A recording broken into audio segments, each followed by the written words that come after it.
First நீங்கள் வந்து புரிஞ்சுக்கிறது பாலிட்டியில் நம்ம எங்கே ஆரம்பித்தோம்? கான்ஸ்டிடியூஷனலிசம் அப்படின்னா என்ன, கான்ஸ்டிடியூஷன் அப்படின்னா என்ன, ரூல் ஆஃப் லா அப்படின்னா என்ன, ஈக்குவாலிட்டி பிஃபோர் லா அப்படின்னா என்னன்னு படித்தோம். கரெக்டா? அங்கே தான் நின்றுது. இப்போ சொல்லுங்க, கான்ஸ்டிடியூஷன் வந்து என்ன சொல்லும்? என்னென்ன ரூல்ஸு, என்னென்ன ரெகுலேஷன்ஸு, என்னென்ன பவர்ஸு, என்ன சொன்ன, என்னென்ன பவர்ஸு எந்தெந்த லெவல் ஆஃப் கவர்மெண்ட்டுக்கு, எந்தெந்த ஆர்கன் ஆஃப் தி கவர்மெண்ட்டுக்கு எப்படி கொடுக்கணும் அப்படின்னு. எந்தெந்த லெவல் ஆஃப் தி கவர்மெண்ட் அப்படின்னா ஸ்டேட் கவர்மெண்ட்டா, சென்ட்ரல் கவர்மெண்ட்டா, லோக்கல் கவர்மெண்ட்டா. என்னென்ன ஆர்கன் ஆஃப் தி கவர்மெண்ட் கொடுக்கறது அப்படின்னா லெஜிஸ்லேச்சரா, எக்ஸிக்யூட்டிவா, ஜுடிஷியரியா. எல்லா வார்த்தையும் அர்த்தம் இருக்கு. அது கொடுக்கறது எல்லாமே எதுல இருக்குன்ற கான்ஸ்டிடியூஷன்ல இருக்கு. கான்ஸ்டிடியூஷனலிசம்னா என்ன? கான்ஸ்டிடியூஷன் இஸ் சம்திங் பட் உயிர் இல்லை. It's a document. It cannot speak by itself. அது யார் அமல்படுத்துறாங்களோ அதை வந்து இன் ஸ்பிரிட்னா என்ன, soul and mind everything, அது வந்து உண்மையாகவே அது கரெக்டான, அது எதுக்காக தயாரிக்கப்பட்டதோ, அது என்ன வேல்யூஸோட தயாரிக்கப்பட்டதோ, என்ன ஐடியல்ஸ், என்ன ஒரு விழுவைகள் வச்சுக்கிட்டு தயாரிக்கப்பட்டதோ, என்ன கனவுகளை நிறைவேற்றுறதுக்காக தயாரிக்கப்பட்டதோ, அதை கரெக்டா நீங்க இம்ப்ளிமெண்ட் பண்ணா, அது கரெக்டா இன்ஸ்பிரிட் பண்ணா, அது பேர் என்னது? கான்ஸ்டிடியூஷனலிசம். மூணாவது என்ன சொன்னா? ஈக்குவாலிட்டி பிஃபோர் லா. ஸோ நீங்க கான்ஸ்டிடியூஷனை ஒழுங்கா இம்ப்ளிமெண்ட் பண்ணணும் அப்படின்னா உங்ககிட்ட ஈக்குவாலிட்டி எப்பவுமே இருக்கணும். ஸ்டேட் கவர்மெண்ட்டை வந்து பாதிக்கணும், லோக்கல் கவர்மெண்ட்டை கஷ்டப்படுத்தணும், ஸ்டேட் கவர்மெண்ட்காரங்க போயிட்டு சென்ட்ரல் கவர்மெண்ட்டை கஷ்டப்படுத்தணும், இந்த மாதிரி கதையெல்லாம் இருக்கக்கூடாது. அதே மாதிரி ஒரு சிட்டிசன்ஸ் எல்லாருமே ஈக்குவலா பார்க்கணும் ஸ்டேட்டு. அதே மாதிரி ஸ்டேட்டுக்கு எந்த கஷ்டமும் வராத மாதிரி சிட்டிசன்ஸும் பொறுப்புள்ள சிட்டிசன்ஸா இருக்கணும். இதுதான் ஃபண்டமெண்டல் ரைட்ஸ், ஃபண்டமெண்டல் டியூட்டிஸ். இதுதான் கான்ஸ்டிடியூஷனலிசம். இதுதான் equality before law. Equality before லான்றது எங்கிருந்து கொண்டு வராங்க? ரூல் ஆஃப் லால இருந்து கொண்டு வராங்க. ஏவி டைசி சொன்னதுல இருந்து. Nobody is above the law, nobody is below the law, everybody is equal before the law. AV Dicey கொடுக்கிறாரு. இது இந்த 4 கான்செப்டை படிக்கும் போது உங்களுக்கு பொதுவாக சார் ஒரு கான்ஸ்டிடியூஷன் ஒன்று தயாரிச்சுட்டா அதை அமல்படுத்துறது என்ன சார் அவ்வளோ பெரிய சாதாரண விஷயம் இல்லை சார். கான்ஸ்டிடியூஷன்ல நீங்க வந்து ப்ராப்பரான கான்ஸ்டிடியூஷனை நீங்க பண்ணல அப்படின்னா, ப்ராப்பரான கான்ஸ்டிடியூஷன் பண்ணல அப்படின்னா என்னென்ன பிரச்சனைகள் வரும்? கான்ஸ்டிடியூஷனை நீங்க பண்ணும்போது என்னென்ன ஜாகிரதைகள் எடுத்துக்கலன்னா அதை அமல்படுத்தும் போது என்ன பிரச்சனைகள் வருமோ, அந்த பிரச்சனைகள் எந்த அளவுக்கு வரும்னா கான்ஸ்டிடியூஷனே கலைக்கிற மாதிரி ஒரு பிரச்சனைகள் வரும். பிரான்ஸ்ல கான்ஸ்டிடியூஷன் வந்துகிட்டே இருக்கு, அவன் கான்ஸ்டிடியூஷனே மாத்திக்கிட்டே இருக்காங்க. இந்தியாவில் பார்த்தீங்கன்னா வெறும் 100 அமெண்ட்மெண்ட்ஸ் தான் பண்ணியிருக்காங்க 75 வருஷத்துல. அப்படின்னா நம்ம வந்து கான்ஸ்டிடியூஷனை தரமா பண்ணியிருக்கோம்னு அர்த்தம். தொலைநோக்கு பார்வையோட லாங் டேர்ம் விஷனுக்காக பண்ணியிருக்கோம்னு அர்த்தம். புரியுதுன்னு நினைக்கிறேன். இப்போ நான் அங்கதான் வரேன். Equality before law, rule of law. யாரும் பெருசு இல்லை, யாரும் கம்மி இல்லை. ஒரு ஸ்டேட் எல்லாரையும் ஒரே மாதிரி பார்க்கணும். அதே மாதிரி கான்ஸ்டிடியூஷன்ல கிளியரா எல்லாருக்குமே ரெப்ரசன்டேஷன் இருக்கணும். எல்லா ரிலிஜனுக்கும், எல்லா கம்யூனிட்டிக்கும், எல்லா எத்னிக் ரேசஸ்க்கும், எல்லா லாங்குவேஜஸ்க்கும். இல்ல அப்படின்னா அந்த கான்ஸ்டிடியூஷன்ல கான்ஸ்டிடியூஷனலிசம் இல்ல. புரியுதுங்களா? கான்ஸ்டிடியூஷன் இருக்கும் ஆனா உயிர் இருக்காது. அது எதுக்கும் தேவையில்லாத டாக்குமெண்ட் மாதிரி. கான்ஸ்டிடியூஷனே வினையா வந்து முடியும். அப்ப கான்ஸ்டிடியூஷன் பண்ணும்போது கான்ஸ்டிடியூஷன் பண்றவங்க கிட்ட நியூட்ராலிட்டி இருக்கணும். எது பொதுவா யோசிச்சு யாருக்கும் கஷ்டப்படுத்தாத மாதிரி நடுநிலையா நீ அந்த கான்ஸ்டிடியூஷனை ரெடி பண்ணிருக்கணும். அந்த மாதிரி பண்ணலன்னா எப்படி பேக் ஃபயர் ஆகும் அப்படின்ற எக்ஸாம்பிள் தான் அழகா பவர் ஷேரிங்னு ஒரு கான்செப்ட். பவர் ஷேரிங்ன்றது ஒரு concept. It will be useful for your mains and also for your films and also for understanding. யாராவது ஒருத்தவங்க வந்து ஒரு பிரச்சனை சொல்றாங்கன்னா இந்த சாப்டர்ல இருந்து நீங்க சொல்யூஷன் தரணும். ஃபார் எக்ஸாம்பிள் சார் இந்த நாட்டில் பார்த்தீங்கன்னா அந்த மாதிரி இருந்தது ஒரு காலத்துல. இன்டர்வியூக்கும் சரி, இன்டர்வியூக்கும் சேர்த்து சரிங்களா. இப்போ பவர் ஷேரிங் அப்படின்னா என்னன்னா, ஷேரிங் ஆஃப் பவர்ஸ் என்னோட பவர் என்ன, அவர்களோட பவர் என்ன, ஸ்டேட் கவர்மெண்ட்க்கு என்ன பவர், எனக்கு என்ன பவர், பிரைம் மினிஸ்டருக்கு என்ன பவர், சிஎம்க்கு என்ன பவர், பிரசிடென்ட்க்கு என்ன பவர், வைஸ் பிரசிடென்ட்க்கு என்ன பவர், இப்படி வித்தின் த கவர்மெண்ட் மாத்திக்கிறது. அப்புறம் வித்தின் த ஆர்கன்ஸ் கவர்மெண்ட்ஸ்ல லெஜிஸ்லேச்சருக்கு என்ன பவர், என்ன லா மேக்கிங் பவர், எக்ஸிகியூட்டிவ் அமல்படுத்துறதுல என்ன பவர், ஜுடிஷியரிக்கு என்ன பவர், சுப்ரீம் கோர்ட்டுக்கு என்ன பவர், ஹை கோர்ட்டுக்கு என்ன பவர், இது எல்லாமே கான்ஸ்டிடியூஷன்ல கொடுக்கப்பட்டிருக்கு. இது ஒழுங்கா கொடுக்கல, கரெக்டா கொடுக்கல அப்படின்னா என்ன ஆகும்னா நாட்டுல சிவில் வார் வரும்னுவாங்க. நாட்டுல என்ன வரும், சிவில் வார் வரும். புரியுதுங்களா? அந்த மாதிரி எக்ஸாம்பிள் தான் இப்ப நான் உங்களுக்கு எக்ஸ்பிளைன் பண்ண போறேன். Belgium and Sri Lanka 2 case studies. Sir நான் உங்களுக்கு இன்னும் பாலிட்டிக்குள்ள போல, ஆனா நீங்க கான்ஸ்டியூஷனை ஒழுங்கா ஏன் பண்ணலைன்னா என்னென்னலாம் வினைகளை நீங்க சந்திக்க வேண்டியது இருக்கும். ஒரு கான்ஸ்டியூஷன் இருந்தா கூட அந்த நாடு விளங்காது. எப்போ அது கரெக்டான கான்ஸ்டியூஷனா எல்லா கம்யூனிட்டியும், எல்லா ரிலிஜனையும், எல்லா சொசைட்டில இருக்கிற லாங்குவேஜஸையும் நீங்க பேலன்ஸ் பண்ணாம நீங்க ஒரு கான்ஸ்டியூஷனை பண்ணிட்டீங்கன்னா, ஒரு பக்கமா யோசிச்சு பண்ணிட்டீங்கன்னா, இல்லைன்னா மெஜாரிட்டி ஆஃப் த பீப்புள் யாரு இந்தியால இருக்காங்கன்னு பார்த்து அவங்களுக்காக மட்டும் நீங்க கான்ஸ்டியூஷன் பண்ணி இருந்தீங்கன்னா விளங்காம போயிருக்கும்ன்றேன். அந்த மாதிரி விளங்காம போனது ஒரு நாடு. ஐயோ பண்ண தப்ப புரிஞ்சுக்கிட்டு உடனே கான்ஸ்டியூஷனை உடனே திருத்தி உடனே டெவலப்டு நாடா ஆனது இன்னொரு நாடு. விளங்காம போனது ஸ்ரீலங்கா. அது உடனே திருத்திக்கிட்டு நம்ம பண்ண தப்ப நம்ம உணர்ந்துடணும், எல்லாருக்கும் ரெப்ரசன்டேஷன் கொடுக்கணும் அப்படின்னு கொடுத்தவங்க யாரு, பெல்ஜியம். இது 2 கதையும் எப்ப ஆரம்பிக்குதுன்னா 1950s ஆரம்பிக்குது. எப்ப ஆரம்பிக்குது, 1950s ஆரம்பிக்குது. நல்லா புரிஞ்சுக்கோங்க. 1948 ஸ்ரீலங்காவுக்கு இண்டிபெண்டன்ஸ் கிடைக்குது. ஸ்ரீலங்காவுக்கு இண்டிபெண்டன்ஸ் கிடைச்ச உடனே அவங்க ஸ்ரீலங்கால ஒரு நல்லா புரிஞ்சுக்கோங்கப்பா, நல்லா கேளுங்க, கன்ஃபியூஸ் ஆக வேணாம். ஸ்ரீலங்காவுக்கு இண்டிபெண்டன்ஸ் கிடைச்ச உடனே அங்க 74% சின்ஹலீஸ் இருந்தாங்க. எத்தனை பர்சன்டேஜ்? 74% சின்ஹலீஸ் இருந்தாங்க. Sinhalese most of the Sinhalese Buddhist. மோஸ்ட்னு சொன்னேன். அதுல கிறிஸ்டியன்ஸும் இருக்காங்க. ஆனா மோஸ்ட்லி யாரு, சின்ஹலீஸ் புத்திஸ்ட். இவங்க என்ன பேசுவாங்கன்னா சிங்களா லாங்குவேஜ் பேசுவாங்க, சின்ஹலைஸ் லாங்குவேஜ் பேசுவாங்க. சரிங்களா? அப்புறம் ஒரு 18% தமிழியன்ஸ் இருக்காங்க. எவ்வளோ? 18% தமிழியன்ஸ் இருக்காங்க. இந்த 18%ல பாத்தீங்கன்னா பூர்வத்துல இருந்தே 500 வருஷம் 600 வருஷத்துல இருந்து இருக்கிற ஆளுங்க பேரு ஸ்ரீலங்கன் தமிழ்ஸ், ஸ்ரீலங்கன் நேட்டிவ் தமிழ்ஸ். அப்படின்னா அவங்க எப்ப வந்தாங்கன்னு பூர்வீகம் அவங்களுக்கே தெரியாது. இவங்கெல்லாம் எங்க இருப்பாங்கன்னு பாத்தீங்கன்னா நார்தன் ஸ்ரீலங்கால இருப்பாங்க. யாழ்ப்பாணம் இல்லைன்னா ஜாஃப்னான்னு சொல்லுவாங்க, திருகோணமலை என்ற ரீஜன்ல இருப்பாங்க. இவங்க எல்லாருமே ஸ்ரீலங்கன் தமிழ்ஸ்.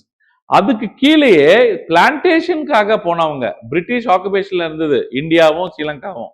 பிரிட்டிஷ் ஆக்குபைடா இருக்கும்போது இங்கல இருந்து tea plantation, sugar cane plantation, coffee பிளான்டேஷன்ல ஒர்க் பண்றதுக்காக ஸ்ரீலங்காக்கு இங்கல இருந்து தமிழியன்ஸை கூட்டு போயிருக்காங்க. தமிழ்நாட்டுல இருந்து போறது ஈஸின்றதுனால ராம்நாடுல இருந்து. புரியுதுங்களா? கூட்டிட்டு போனா அவங்க ஸ்ரீலங்கன் தமிழ்ஸ்க்கு தனி, இவங்க இந்தியன் தமிழ்ஸ் சொல்லுவாங்க. சோ 13% ஸ்ரீலங்கன் தமிழ்ஸ், 5% எவ்வளோ இந்தியன் தமிழ்ஸ், மொத்தம் 74% எவ்வளோ சின்ஹலீஸ், மொத்தம் சேர்த்தா 92%. ஒரு 7% பாத்தீங்கன்னா கிறிஸ்டியன்ஸ் இருக்காங்க. அதுல சின்ஹலீஸும் இருப்பாங்க, ஹிந்துஸும் இவங்களும் இருப்பாங்க, பேர் என்னது தமிழியன்ஸும் இருப்பாங்க. அது கொஞ்சம் ஒரு சர்டன் பர்சன்டேஜ் அந்த 18% தமிழ் பாப்புலேஷன்ல முஸ்லிம்ஸும் இருக்காங்க. புரியுதுங்களா? இதுதான் ஸ்ரீலங்காவோட கம்போசிஷன். இதுதான் என்னது, ஸ்ரீலங்கால இருக்கிற கம்போசிஷன். இதுதான் ஸ்டேட்டஸ் எப்போ 1948 இண்டிபெண்டன்ஸ் வாங்கும்போது. புரிஞ்சுக்கிட்டீங்க? அப்படியே வாங்க பெல்ஜியம்க்கு. பெல்ஜியம்ல பாத்தீங்கன்னா 3 மேஜர் கம்யூனிட்டி 1950s. பெல்ஜியம் எங்க சார் இருக்குன்னு கேட்டீங்கன்னா நெதர்லாண்ட்ஸ், ஜெர்மனி, லக்சம்பர்க், பிரான்ஸ். இதுக்கு சுத்தி நடுவுல இருக்கும். இந்த நாடுகள் சுத்தி இருக்கும், நடுவுல இருக்கும். அப்பனா வெஸ்டர்ன் பார்ட் ஆஃப் யூரோப்ல இருக்கு. Western part of Europe. நீங்க பெல்ஜியமோட பாப்புலேஷன் பாத்தீங்கன்னா half the population of Haryana, half the population of Haryana. அப்பனா 1 கோடி இருப்பாங்க.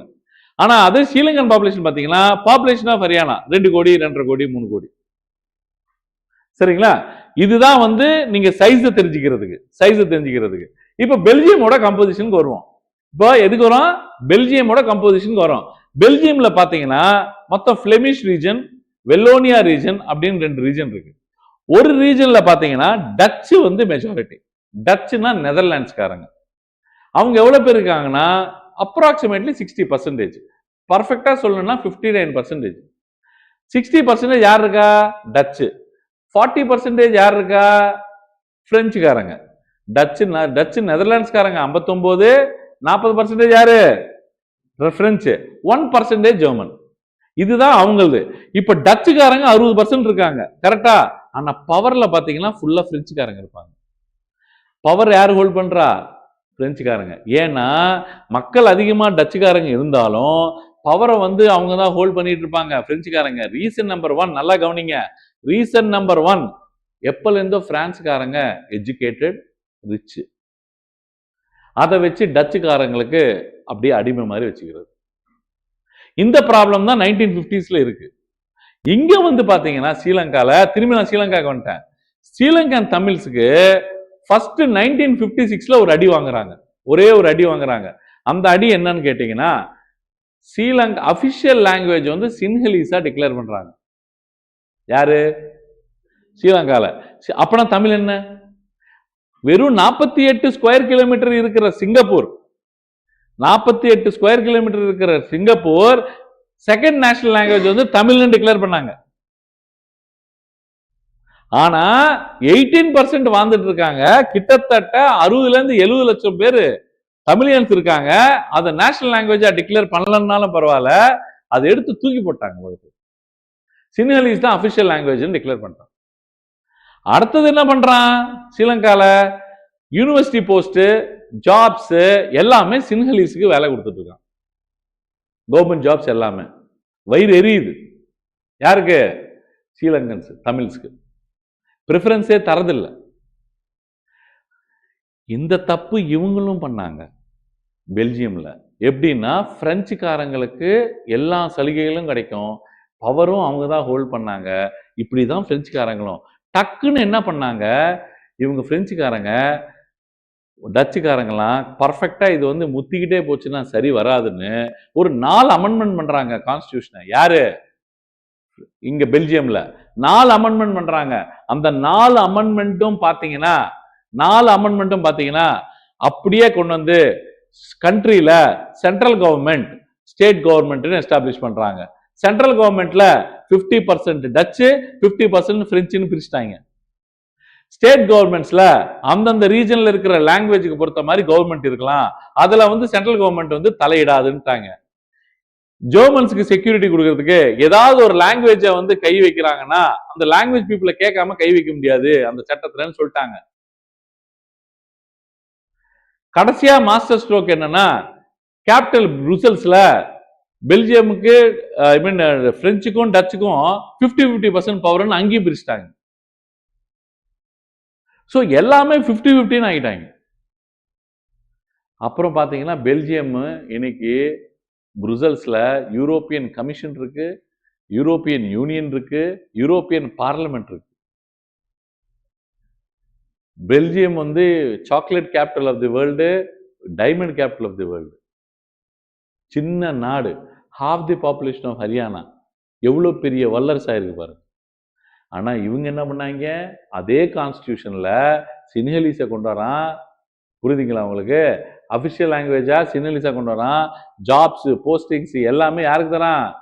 இவங்களுக்கு தரான். ப்ரிஃபரன்ஸ் எல்லாமே புடிஞ்சோன்னே ஒரு கான்ஸ்டிடியூஷனை நாசம் பண்ணி வச்சிருக்காங்க.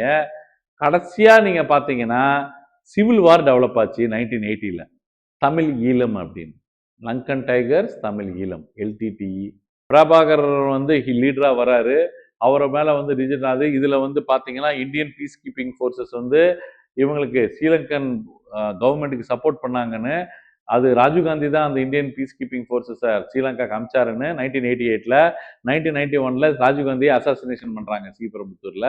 பண்ணிட்டு அதுக்கப்புறம் 2009ல சிவில் வார் முடியுது, பிரபாகரன் இறக்குறாரு. ஹியூமனிட்டியே இல்லாம நிறைய வந்து வார் கிரைம்ஸ்லாம் நடந்திருக்கு. இவ்வளோ கஷ்டப்பட்டிருக்காங்க. இப்ப 2009க்கு அப்புறம் பாத்தீங்கன்னா சிவில் வாரை பத்தி யாருமே வந்து இனிமேட்டு தமிழுக்கு தனியான ஒரு இடத்த கேட்கவே முடியாது. ரீஜனல் அட்டானமி கேட்டு கேட்டு டயர்ட் ஆயிட்டாங்க. ரீஜனல் அட்டானமின்னா என்ன? தமிழ் ஆளுங்களோட அதிக என்னது அவங்களோட லீடர்ஸை எலெக்ட் பண்ணிக்கிற மாதிரி ஒரு பவர். ஆனா அங்க பாருங்க பெல்ஜியம்ல கேட்கவே இல்லை. லாங்குவேஜுக்கு ஏதாவது அட்டானமி வேணுமா நீங்க சூஸ் பண்ணிக்கோங்க. ஸ்டேட் கவர்மெண்ட்டுக்குள்ள ஸ்டேட் கவர்மெண்ட் தலையிடாது. அந்த ஸ்டேட் கவர்மெண்ட் வந்து டச் ரீஜன்ல இருக்கா, டச் பீப்புள் அவங்க லீடர் செலக்ட் பண்ணிக்கிட்டோம், அட்டானமி கொடுத்துட்டாங்க. ஆனா ரீஜனல் அட்டானமி எங்க தரல? அப்படின்னா ஒரு விதமாக ஃபெடரலிசம் செட் ஆகுமா, சென்ட்ரல் கவர்மெண்ட் செட் ஆகுமா? இல்லைன்னா ஃபெடரலிசம்னா ஸ்டேட்டுக்கும் சென்டருக்கும் ஈக்குவல் பவர்ஸ் வருது, எல்லா ஸ்டேட்டுக்கும் இண்டிபெண்டன்ஸ் கொடுக்கறது, இந்த மாதிரிலாம் ஃபெடரலிசம்னு சொல்லுவாங்க. ரீஜனல் அட்டானமி கொடுக்கறது.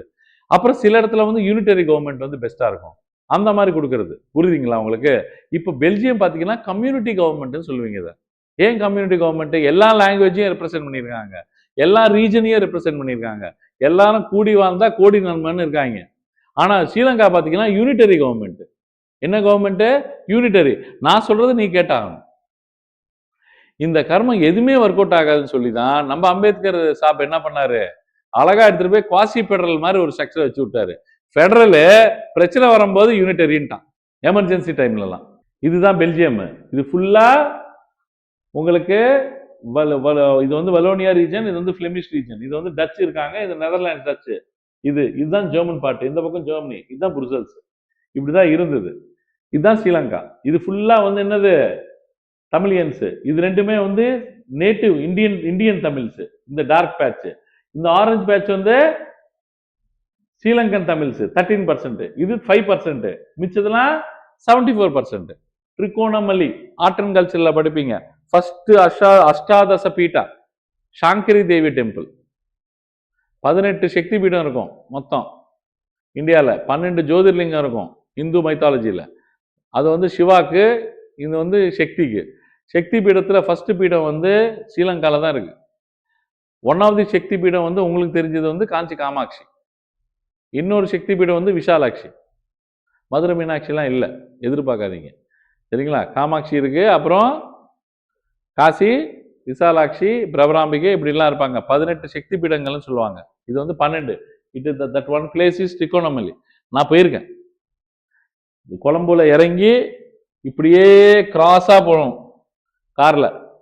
போகும்போது ஒரு ராஜராஜ சோழாவோட பேரன், கொள்ளு பேரன் வந்து, லேட்டர் சோழாஸோட பேரன் வந்து ஒரு சோழா வந்து அங்க ஒரு லேக்கை வந்து டிக் பண்ணியிருப்பாரு. ஆக்சுவலி சோழாஸ் ரூல் பண்ணாங்க நிறைய நாள் ஸ்ரீலங்காவை. நல்ல ஒரு கல்ச்சர் மாதிரி. So technically Belgium, you know this Belgium where it is and everything. So மேலே வந்து 59% டச் ஸ்பீக்கிங் அண்ட் 40% இஸ் என்னது ஃப்ரெஞ்ச் ஸ்பீக்கிங். அண்ட் ஆனால் இந்த பக்கம் இந்த கார்னரில் கொஞ்சோண்டு 1% வந்து ஜெர்மன். So 82 German 1%. அவங்க வந்துட்டு நல்ல வெல் டெவலப்டு நாடாக இருந்தாலும் அவங்க வந்து இக்னோர் பண்ணிட்டாங்க பல விஷயத்த. இது வந்து ஸ்ரீலங்கா பார்த்தீங்கன்னா 74% சின்ஹலி ஸ்பீக்கர்ஸ் அண்ட் 18% வந்து தமிழ் ஸ்பீக்கர்ஸ். அதில் 13 கிறிஸ்டியன்ஸ் பார்த்தீங்கன்னா 7%. இவங்க பண்ண தப்புகள் என்னன்னு பார்த்தீங்கன்னா, சின்ஹலா பீப்புள் ஸோ இண்டிபெண்ட் கண்ட்ரியாக 1948 ஜெயிக்கிறாங்க. 1956 சின்ஹலா அஃபிஷியல் லாங்குவேஜாக டிக்ளேர் பண்ணுறாங்க. அதுக்கப்புறம் சின்ஹலாஸ் பார்த்தீங்கன்னா யூனிவர்சிட்டி போஸ்டிங்ஸும், கவர்மெண்ட் ஜாப்ஸு, நியூ கான்ஸ்டியூஷன். இது இன்னொரு மோஸ்ட் இம்பார்ட்டன்ட் திங் என்னன்னா, புத்திசம் தான் மேஜர் ரிலிஜனாக டிக்ளேர் பண்ணிட்டாங்க. லாங்குவேஜ், ரிலிஜன் ரெண்டு இடத்துலையும் கை வச்சிட்டாங்க. அப்போனா இங்கே முருகன், இங்கே வெற்றிவேல் முருகன், எங்களோட விநாயகர், என்னோட சிவன் என்ன ஆனாங்க? முஸ்லிம்ஸ் என்ன ஆனாங்க? ஓன்லி ஃபாஸ்டர் அண்ட் ப்ரொடெக்ட் புத்திசம்ன்றது கான்ஸ்டியூஷன்ல எழுதவே கூடாது. அப்படின்னா செக்யூலரா நீங்க புத்திசம்? அந்த கான்ஸ்டியூஷன் வந்து செக்யூலரா இல்ல. செக்யூலர் என்ன? Treating all the religions equal. ஆனா இங்க வந்து ஸ்ரீலங்கன் கான்ஸ்டியூஷன் வந்து செக்யூலர் அல்ல. பெல்ஜியம் வந்து எல்லாரையும் ரெப்ரசென்ட் பண்றாங்க. அது எப்படி இருக்கு? கம்யூனிட்டி மாதிரி பாருங்களா. புத்திஸ்டர்ல வந்து அவங்களோட கல்ச்சர், அவங்களுக்கு தான் வந்து இம்பார்ட்டன்ஸ் கொடுத்தாங்க. பொலிட்டிக்கல் ரைட்ஸ் இல்ல. இங்க பாருங்க, கான்ஸ்டிடியூஷன் கவர்மெண்ட் பாலிசிஸ் டினைடு. எது? கான்ஸ்டிடியூஷனும் டினை பண்ணியிருக்காங்க, கவர்மெண்ட்டும். ஈக்குவல் பொலிட்டிக்கல் ரைட்ஸ் அப்படின்னா என்ன அர்த்தம்?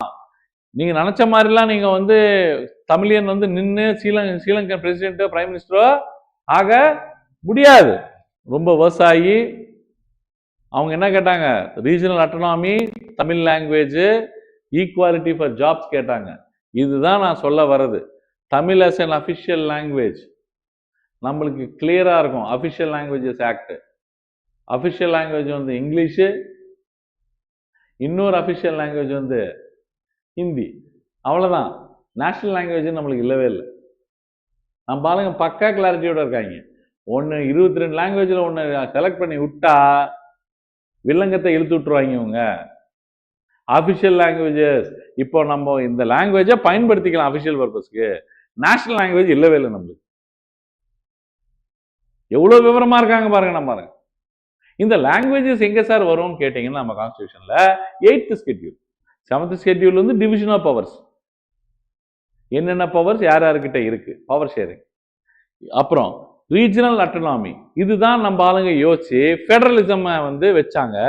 எப்பவுமே ஃபெடரலிசம் வந்தா நாகாலாண்டுக்காரன் நான் வந்து மியான்மரோட போயிடுவான்னுவான், அங்க காலிஸ்தான்காரன் நான் தனியா காலிஸ்தான் சொல்லிட்டு பஞ்சாபை பிரிச்சுட்டு போயிடுவான்னுவான், இவங்க திராவிட நாடுன்னுவாங்க, கொங்கு நாடுன்னுவாங்க. இந்த பிரச்சனையே இருக்கக்கூடாதுறான்னு சொல்லி ரீஜனல் அட்டானமி எல்லாம் இல்ல, நீயும் சொந்தமா நீ ஸ்டேட் கவர்மெண்ட் வச்சு ரூல் பண்ணிக்கலாம்.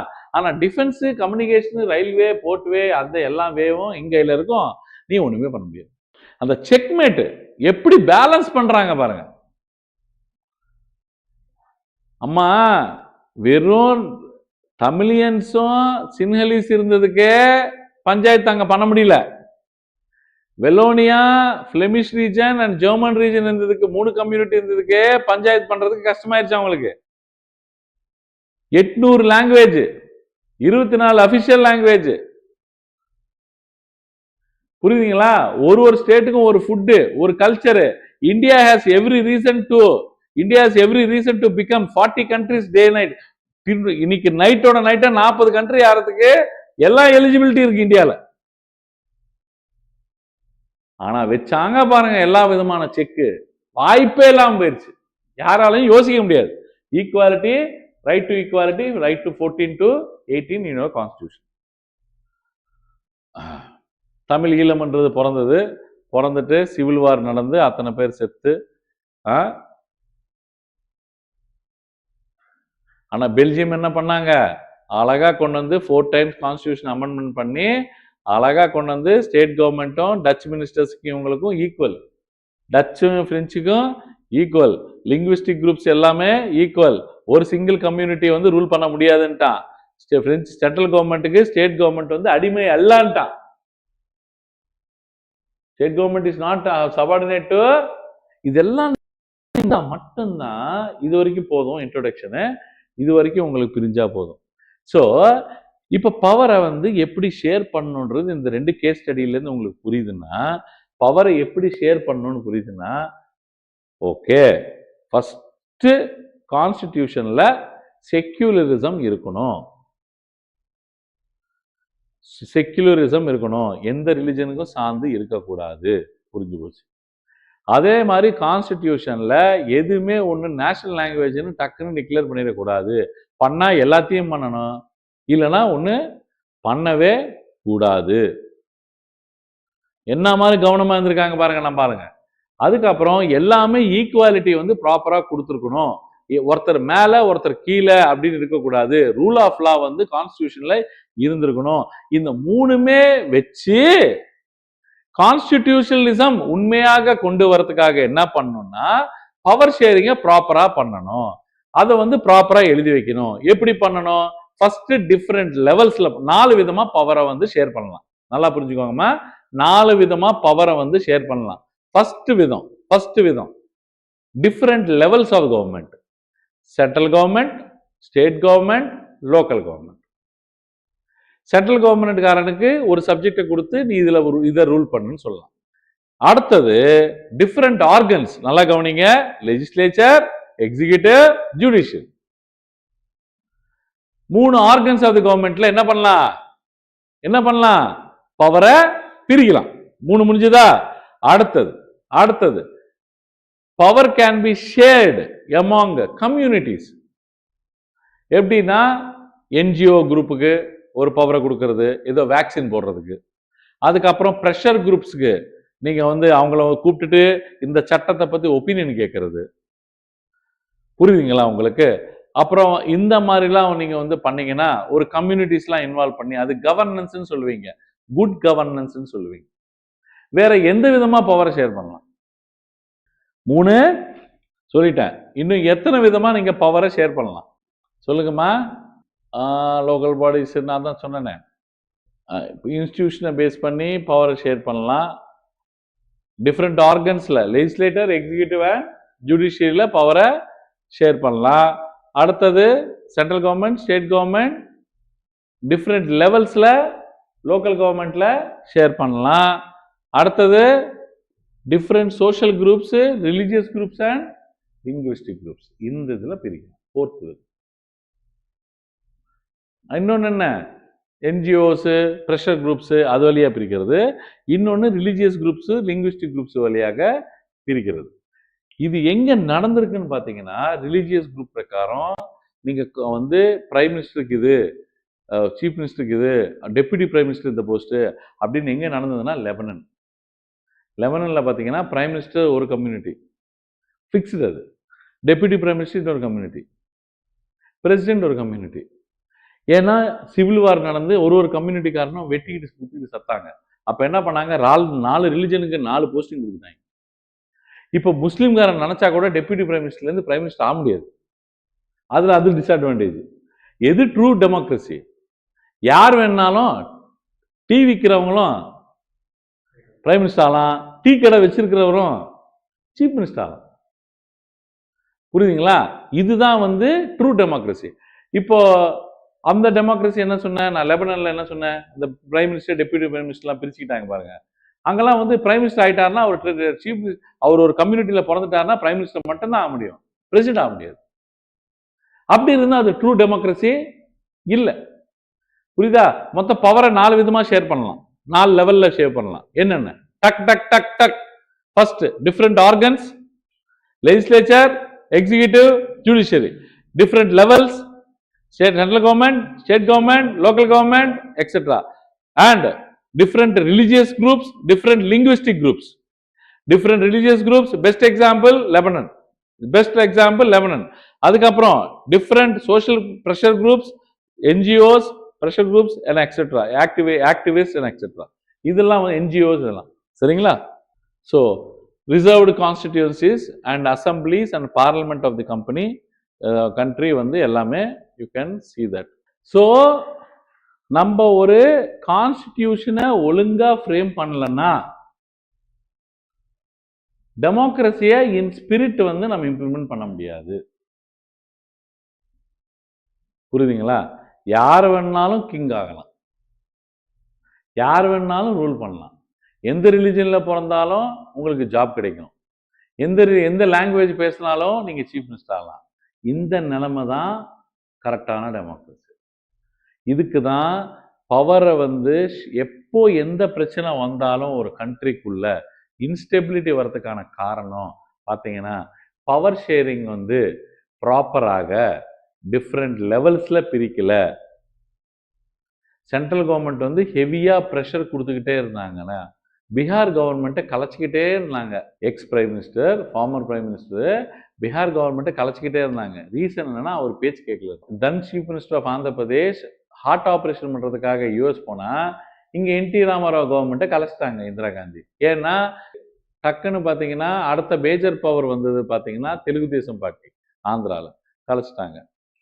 ஸோ அவங்க என்னன்னா ரீஜனல் பார்ட்டிஸ் ஏதாவது பவர்ஃபுல் ஆகுதுன்னா அதை கலைக்கிறது தான் ஒரு வேலையா வச்சிருந்தாங்க Mrs Indira then prime minister of India. அது ஒரு விதமாக பவர் ஷேரிங் வந்து உடைக்கிற மாதிரி இருக்கு. கான்ஸ்டிடியூஷன்ல கிளியரா சொல்லியிருக்காங்க, ஆனா அதை உடைச்சாங்க. இப்போ ஒரு பர்டிகுலர் லாங்குவேஜுக்கு மட்டும் ஒரு ப்ரிஃபரன்ஸை கொடுத்து இன்னொரு லாங்குவேஜுக்கு ப்ரிஃபரன்ஸ் கொடுக்காம இருந்தா அடி வாங்குவாங்க. அதனால தான் நம்ம ஆளு திருக்குறள்லாம் பேசுவாருங்க. வந்தா நாகாலாந்து போனா கத்தி எடுத்துக்கிட்டு நிற்பாரு. எதுக்கு நிற்கிறாரு? அந்த ரிலிஜனு, அந்த கல்ச்சரு எல்லாமே அவர் வந்து நான் வந்து கடைபிடிக்கிறேன், நான் உங்க ஆளு அப்படின்னு வந்து ப்ரூவ் பண்றதுக்காக. புரியுதுங்களா? இல்லைன்னா என்ன ஆகும்? ஸ்ரீலங்கால நடந்த பிரச்சனை நடக்கும், பெல்ஜியம்ல நடந்த பிரச்சனை நடக்கும். நான் ஏதாவது ஒரு 2 கண்ட்ரிஸை இந்தியாவை விட்டு ஒரு 2 கண்ட்ரியாவது பிரச்சனை உள்ள நாடு உங்களுக்கு சொல்லணும். இல்லைன்னா நான் அங்கங்க ஸ்ரீலங்கால என்ன நடந்தது தெரியுமா, பெல்ஜியம்ல என்ன நடந்தது தெரியுமான்னா வானத்தை பார்ப்பீங்க. அந்த வானத்தை பார்க்காம இருக்கிறதுக்காக ஃபர்ஸ்டே வானத்தை போல படத்தை போட்டு விட்டேன்.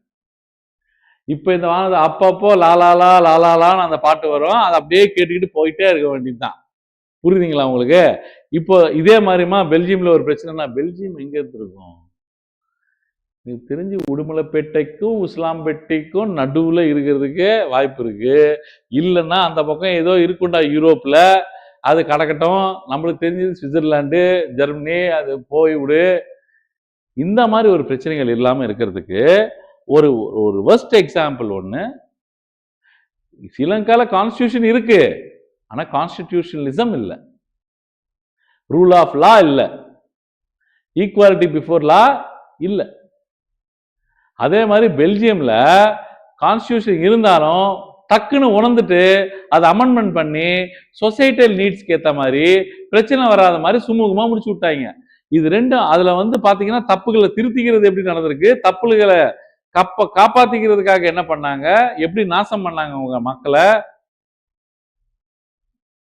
இதுதான் வந்து அப்பப்போ ஒரு விஷயம் சொல்லும் போது, பெடரலிசம் சொல்லும் போது நான் ஸ்ரீலங்காவை சொல்லுவேன், பெல்ஜியமை சொல்லுவேன், இந்தியாவை சொல்லுவேன், யூஎஸ் சொல்லுவேன். இப்படிதான் நீங்க பாலிட்டியை படிக்க முடியும். இந்த எக்ஸாம்பிள்ஸ் இல்லாம எதுக்கு படிக்கிறோன்னே தெரியாம unitary government 4 point, federal government 4 point, எப்பமா உருப்படுறது? இந்த கதை இருக்கக்கூடாது. இது வந்து நல்லா சொல்லுங்க, பெல்ஜியமும் ஸ்ரீலங்காவும் மனசுல வச்சுக்கிட்டே பேசணும். பெல்ஜியமும் ஸ்ரீலங்காவும் மனசுல வச்சுக்கிட்டே எவ்ரி ஸ்லைட மூவ் பண்ணணும் நீங்க. ஆமா, அம்பேத்கர் அந்த மாதிரியும் செய்யல, இந்த மாதிரியும் செய்யல, பெஸ்டா ஒண்ணு செஞ்சுட்டாரு. நம்மளது பியூரா பெல்ஜியம் மாதிரி இல்ல, 50% 50% அப்படிலாம் பிரிக்கல. பியூரா பாத்தீங்கன்னா one side unitary government Sri Lanka மாதிரி இல்ல, நம்மள மாதிரி நம்ம மட்டும்தான் இருக்கோம் உலகத்துல, வேற எங்கேயுமே இல்ல. இதுதான் ஃபைனல் கன்க்ளூஷன். உங்க பாலிட்டியை முடிக்கும் போது நான் இப்படி சொல்லிதான் முடிப்பேன். கான்ஸ்டிடியூஷனல் கவர்மெண்ட்னா ஒரு கவர்மெண்ட் நடத்துறாங்க, அது டிஃபரெண்ட் ஆர்கன்ஸ்ல இருக்கலாம், டிஃபரெண்ட் லெவல்ஸ்ல இருக்கலாம், டிஃபரெண்ட் ரிலிஜன்ஸ்ல இருக்கலாம், டிஃபரெண்ட் லாங்குவேஜஸ்ல இருக்கலாம், டிஃபரெண்ட் கம்யூனிட்டில இருக்கலாம், என்ன வேணா, டிஃபரெண்ட் ரிசர்வேஷன் குரூப்ஸ் மைனாரிட்டிஸ்ல இருக்கலாம், எஸ்சிஸ், STs, women, weaker sections, vulnerable sections, எல்லார்கிட்டயும் இருக்கலாம். எங்க வேணாலும் கவர்மெண்ட் இருக்கலாம், யார் கையிலனாலும் கவர்மெண்ட் இருக்கலாம், யார் கையிலையாவது பவரை ஷேர் பண்ணலாம். நல்லா புரியுது, நல்லா புரியுது. இப்ப சொல்லுங்க, அவங்களுக்கு கான்ஸ்டிடியூஷன் இருக்கு. சோ கான்ஸ்டிடியூஷன் கவர்மெண்ட், கான்ஸ்டிடியூஷன் இருக்கு ஒரு கவர்மெண்ட்ல, ஆனா அங்க ட்ரூ கான்ஸ்டிடியூஷனலிசம் இருக்கா இல்லையான்றது அங்க இருக்கிற அந்த ரூல்ஸ் அண்ட் ரெகுலேஷன்ஸ், செக்யூலரிசம், அந்த ப்ராப்பரான பவர் ஷேரிங் எல்லாமே வச்சுதான் முடிவு பண்ண முடியும். ஃபர்ஸ்ட் பாயிண்ட் என்ன, elected by public through an election. அப்பா ஓரளவுக்கு டெமோக்ரஸி. அப்பனா எல்லாருமே எலெக்ஷன் வழியா தான் நடக்குது. இங்க ஒரு சர்வாதிகாரம் இல்ல. இங்க என்ன இல்ல, சர்வாதிகாரம் இல்ல. அடுத்தது ஹெட் ஆஃப் தி ஸ்டேட் வந்து லிமிடெட் பவர்ஸ். அப்படின்னா என்ன அர்த்தம், எக்ஸ்ட்ராடினரி பவர்ஸ் கொடுத்துட்டா என்ன ஆகும், அவன் சர்வாதிகாரமா மாறிடுவான்.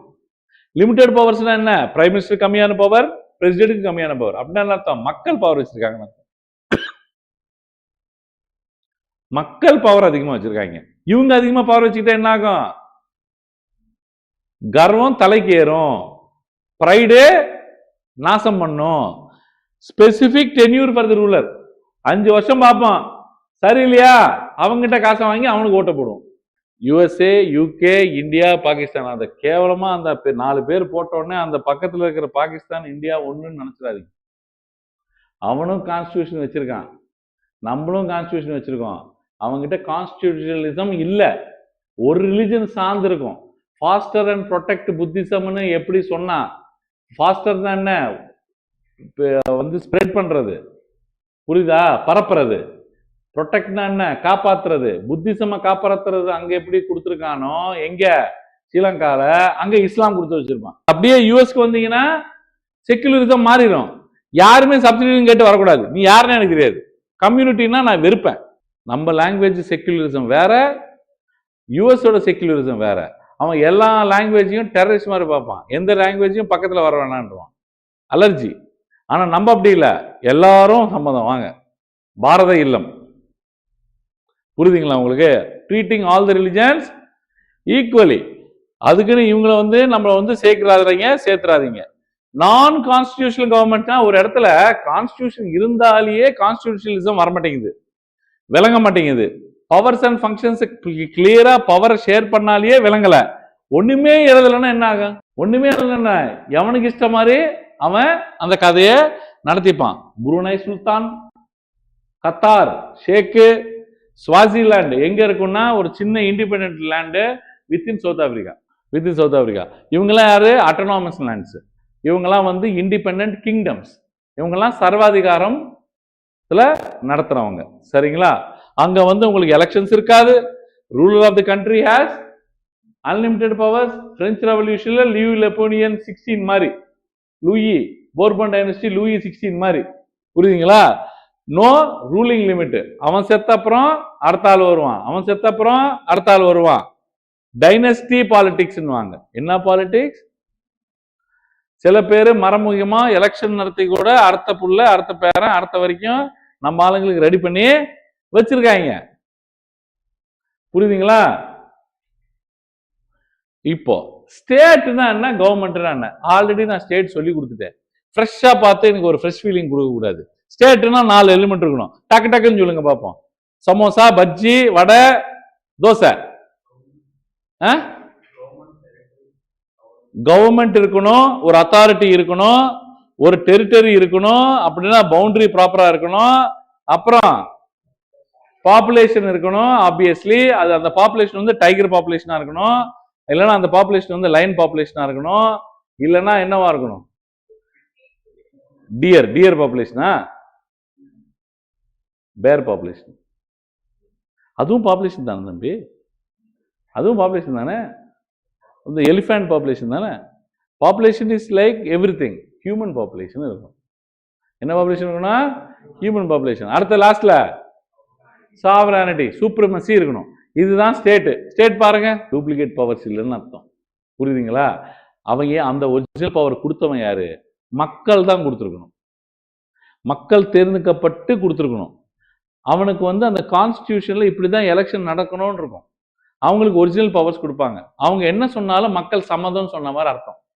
அவங்க என்ன தீர்ப்பளிச்சாலும், அவங்க என்ன மாதிரி அவங்களுக்கு வந்து நம்மளை வந்து பரிபாலிச்சாலும், நம்மளை ரூல் பண்ணாலும் மக்கள் ஒத்துக்கிறாங்கன்னு அர்த்தம். ஒரிஜினல் பவர்ஸ்லாம் அதுதான். அடுத்தது ஒருத்தன் வரான், இன்னொருத்தன் போறான். ஒரு சிஎம் வரான், இன்னொரு சிஎம் போறான். ஒரு பிரைம் மினிஸ்டர் வரான், இன்னொரு பிரைம் மினிஸ்டர் போறாரு. அதெல்லாம் பாயிண்ட் இல்லை. சேர் பர்மனன்ட்.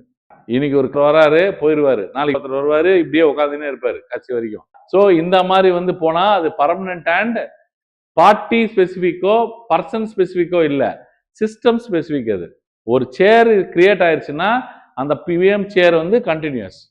பிரசிடென்ட் சேர் கண்டினியூ ஆயிடுச்சுன்னா பிரசிடென்ட் சேர் இஸ் கண்டினியூட். யார் வேணாலும் வந்து உட்காந்துட்டு போகலாம்.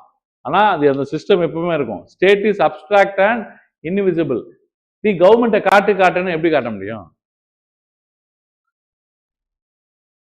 போலீஸை காட்டி இவர் தான் கவர்மெண்ட்னுவீங்க, அந்த தாசில்தாரை காட்டி இவர் தான் கவர்மெண்ட்னுவீங்க, சிஎம்ஐ காட்டி இவர் தான் கவர்மெண்ட்னுவீங்க. இப்போ யாரு வந்து உங்களை வந்து ரூல்ஸ் அண்ட் ரெகுலேஷன்ஸை ஃபாலோ பண்ண வைக்கிறாங்களோ, உங்ககிட்ட யார் டேக்ஸ் வாங்குறாங்களோ, உங்களுக்கு நல்லது கெட்டதுன்னு ஹாஸ்பிட்டல் ஸ்கூல்ஸ்ன்னு வச்சு யார் நல்லது செய்கிறாங்களோ அந்த அத்தாரிட்டி எல்லாமே கவர்மெண்ட். வேலம்மால்ல போனால் நீ யாருன்னு கேட்பான், ஆனால் கவர்மெண்ட் ஸ்கூலில் போனால் நீ யாருன்னு கேட்க மாட்டேன். நான் மாலுக்கு போனீங்கன்னா you are not allowed inside, you are drunk அப்படின்வான். அதே பார்க்குக்கு போனீங்கன்னா யூ ஆர் ட்ரங்க்னு உள்ளே விடாமல் இருக்க முடியாது. ஏன்னா அது corporation park. You cannot have reservations in government. வேற இடத்துல அதே பிரைவேட் ரெஸ்டாரண்ட்னா உள்ள விடுறது விடாதது அவனோட சொந்த விருப்பம்.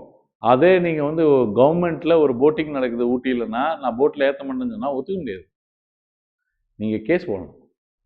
அதை வந்து கவர்மெண்ட்டை பார்க்க முடியாது. எங்கெல்லாம் கவர்மெண்ட் இருக்கு அப்படின்னா எல்லா இடத்துலையும் கவர்மெண்ட் இருக்கு, ஆனா கண்ணுக்கு தெரியாது. புரியுதுங்களா? பச்சையா ஓப்பனா அதுன்னு. ஏன்னா இந்த கவர்மெண்ட் வந்து கான்கிரீட் அண்ட் விசிபிள். ஸ்டேட் வந்து பின்னாடி. ஸ்டேட் தான் ஆக்சுவலி எது நீங்க ஒரிஜினல். இந்த கவர்மெண்ட் வந்து you can see them through police, you can see them through collector, you can see them through.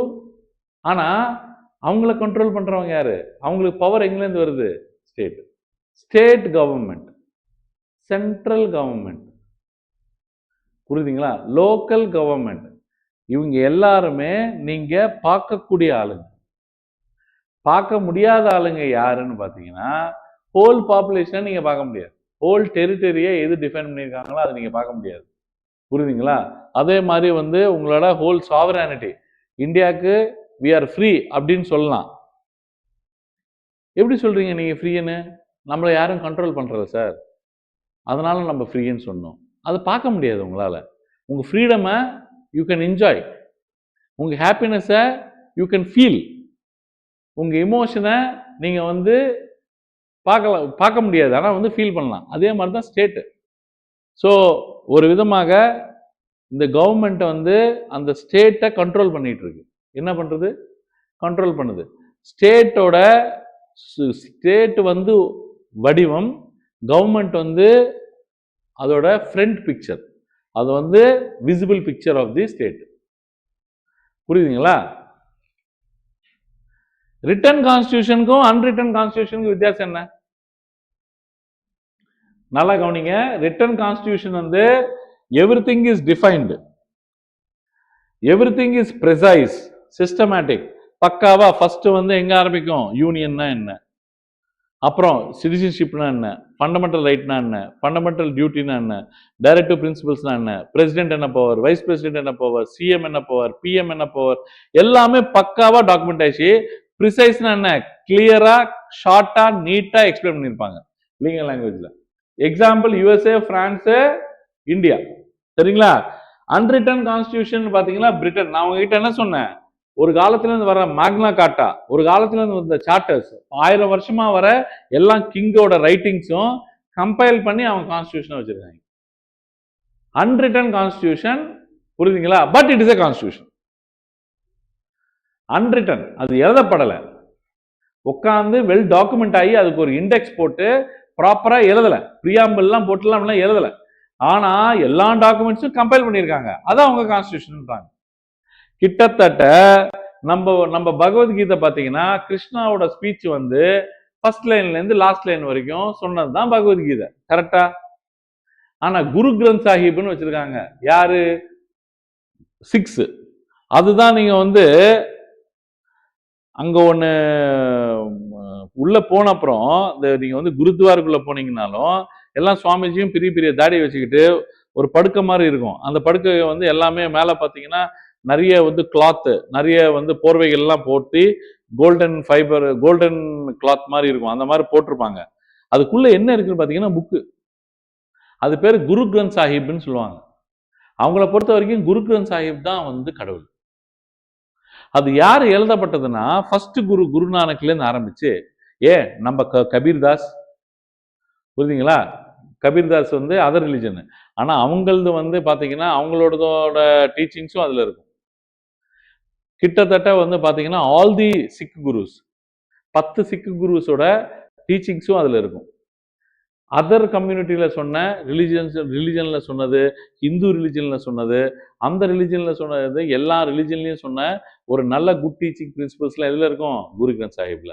இப்ப நான் அது ஏன் சொல்றேன்னா நீங்க வந்து கம்பைல்டு டாக்குமெண்ட், அது இட்ஸ் எ கம்பைல்டு டாக்குமெண்ட். ஃபர்ஸ்ட்ல இருந்து லாஸ்ட் வரைக்கும் ஒரு இண்டெக்ஸ் போர்ட்லாம் இருக்காது, எல்லா நல்ல விஷயங்களையும் கம்பைல் பண்ணியிருக்காங்க. 10 சிக்கு குரு சொன்னது, வேற வேற ரிலிஜன்ல சொன்னது, கபீர்தாஸ் மாதிரி ஆளுங்கெல்லாம் சொன்னது, அது எல்லாத்தையும் கொண்டு வந்து எதுல வச்சிருக்காங்க? குரு கிரந்த் சாஹிப்ல வச்சிருக்காங்க. அந்த மாதிரி தான் இது வந்து பகவத்கீதை மாதிரி ஃபர்ஸ்ட் லைன்ல இருந்து லாஸ்ட் லைன் வரைக்கும் இருக்கும். பைபிள் மாதிரி ஃபர்ஸ்ட் லைன்ல இருந்து லாஸ்ட் லைன் வரைக்கும். குரான் மாதிரி. இதெல்லாம் என்னன்னா குரான்லாம் ஒரே ஆள் எழுதுனது, பைபிள் ஒரே ஆள் எழுதுனது.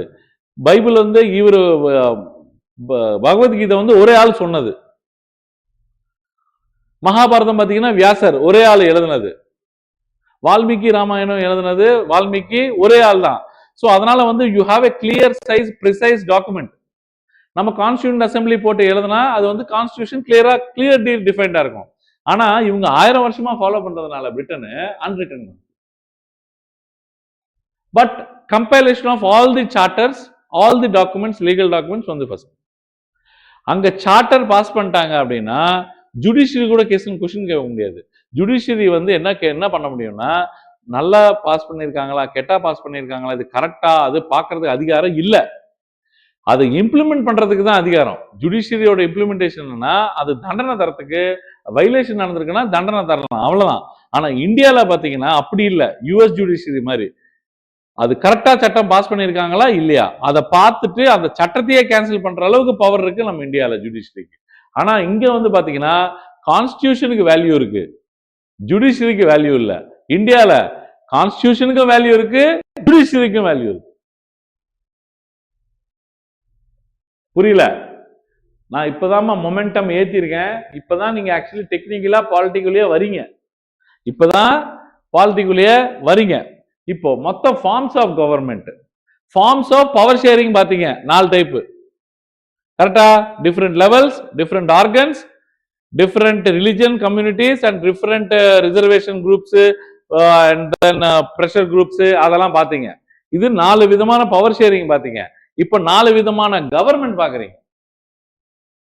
4 விதமான கவர்மெண்ட் அப்படின்னா என்ன அர்த்தம்? டிஃபரெண்ட் லெவல்ஸ் ஆஃப் கவர்மெண்ட்ல பார்க்கும்போது central government, state government and local government. சரிங்களா? இப்படி 3 விதமான கவர்மெண்ட்.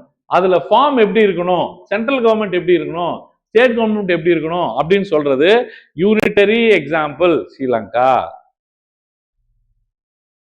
யூனிட்டரி ஸ்ரீலங்கா. நான் சின்ஹலீஸ் தான் வச்சிருப்பேன்.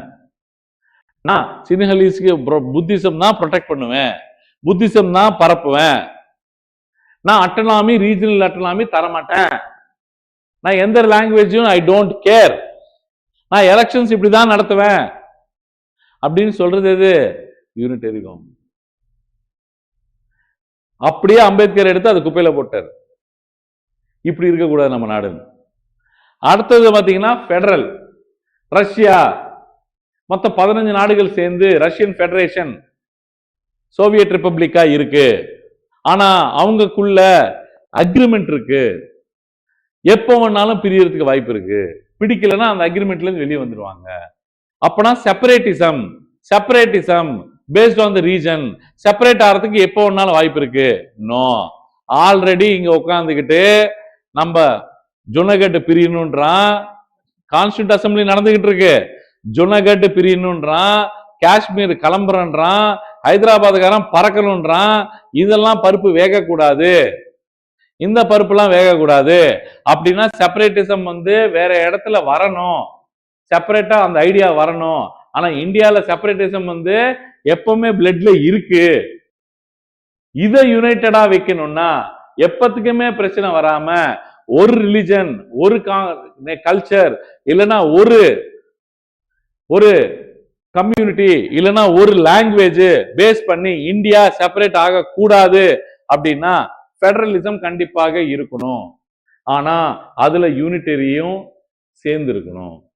பெடரலிசம் அப்படின்னா அவங்களுக்கு அட்டனாமி கொடுத்தா பிரிஞ்சு போயிருவானுமா, அட்டனாமி கொடுக்கணும்.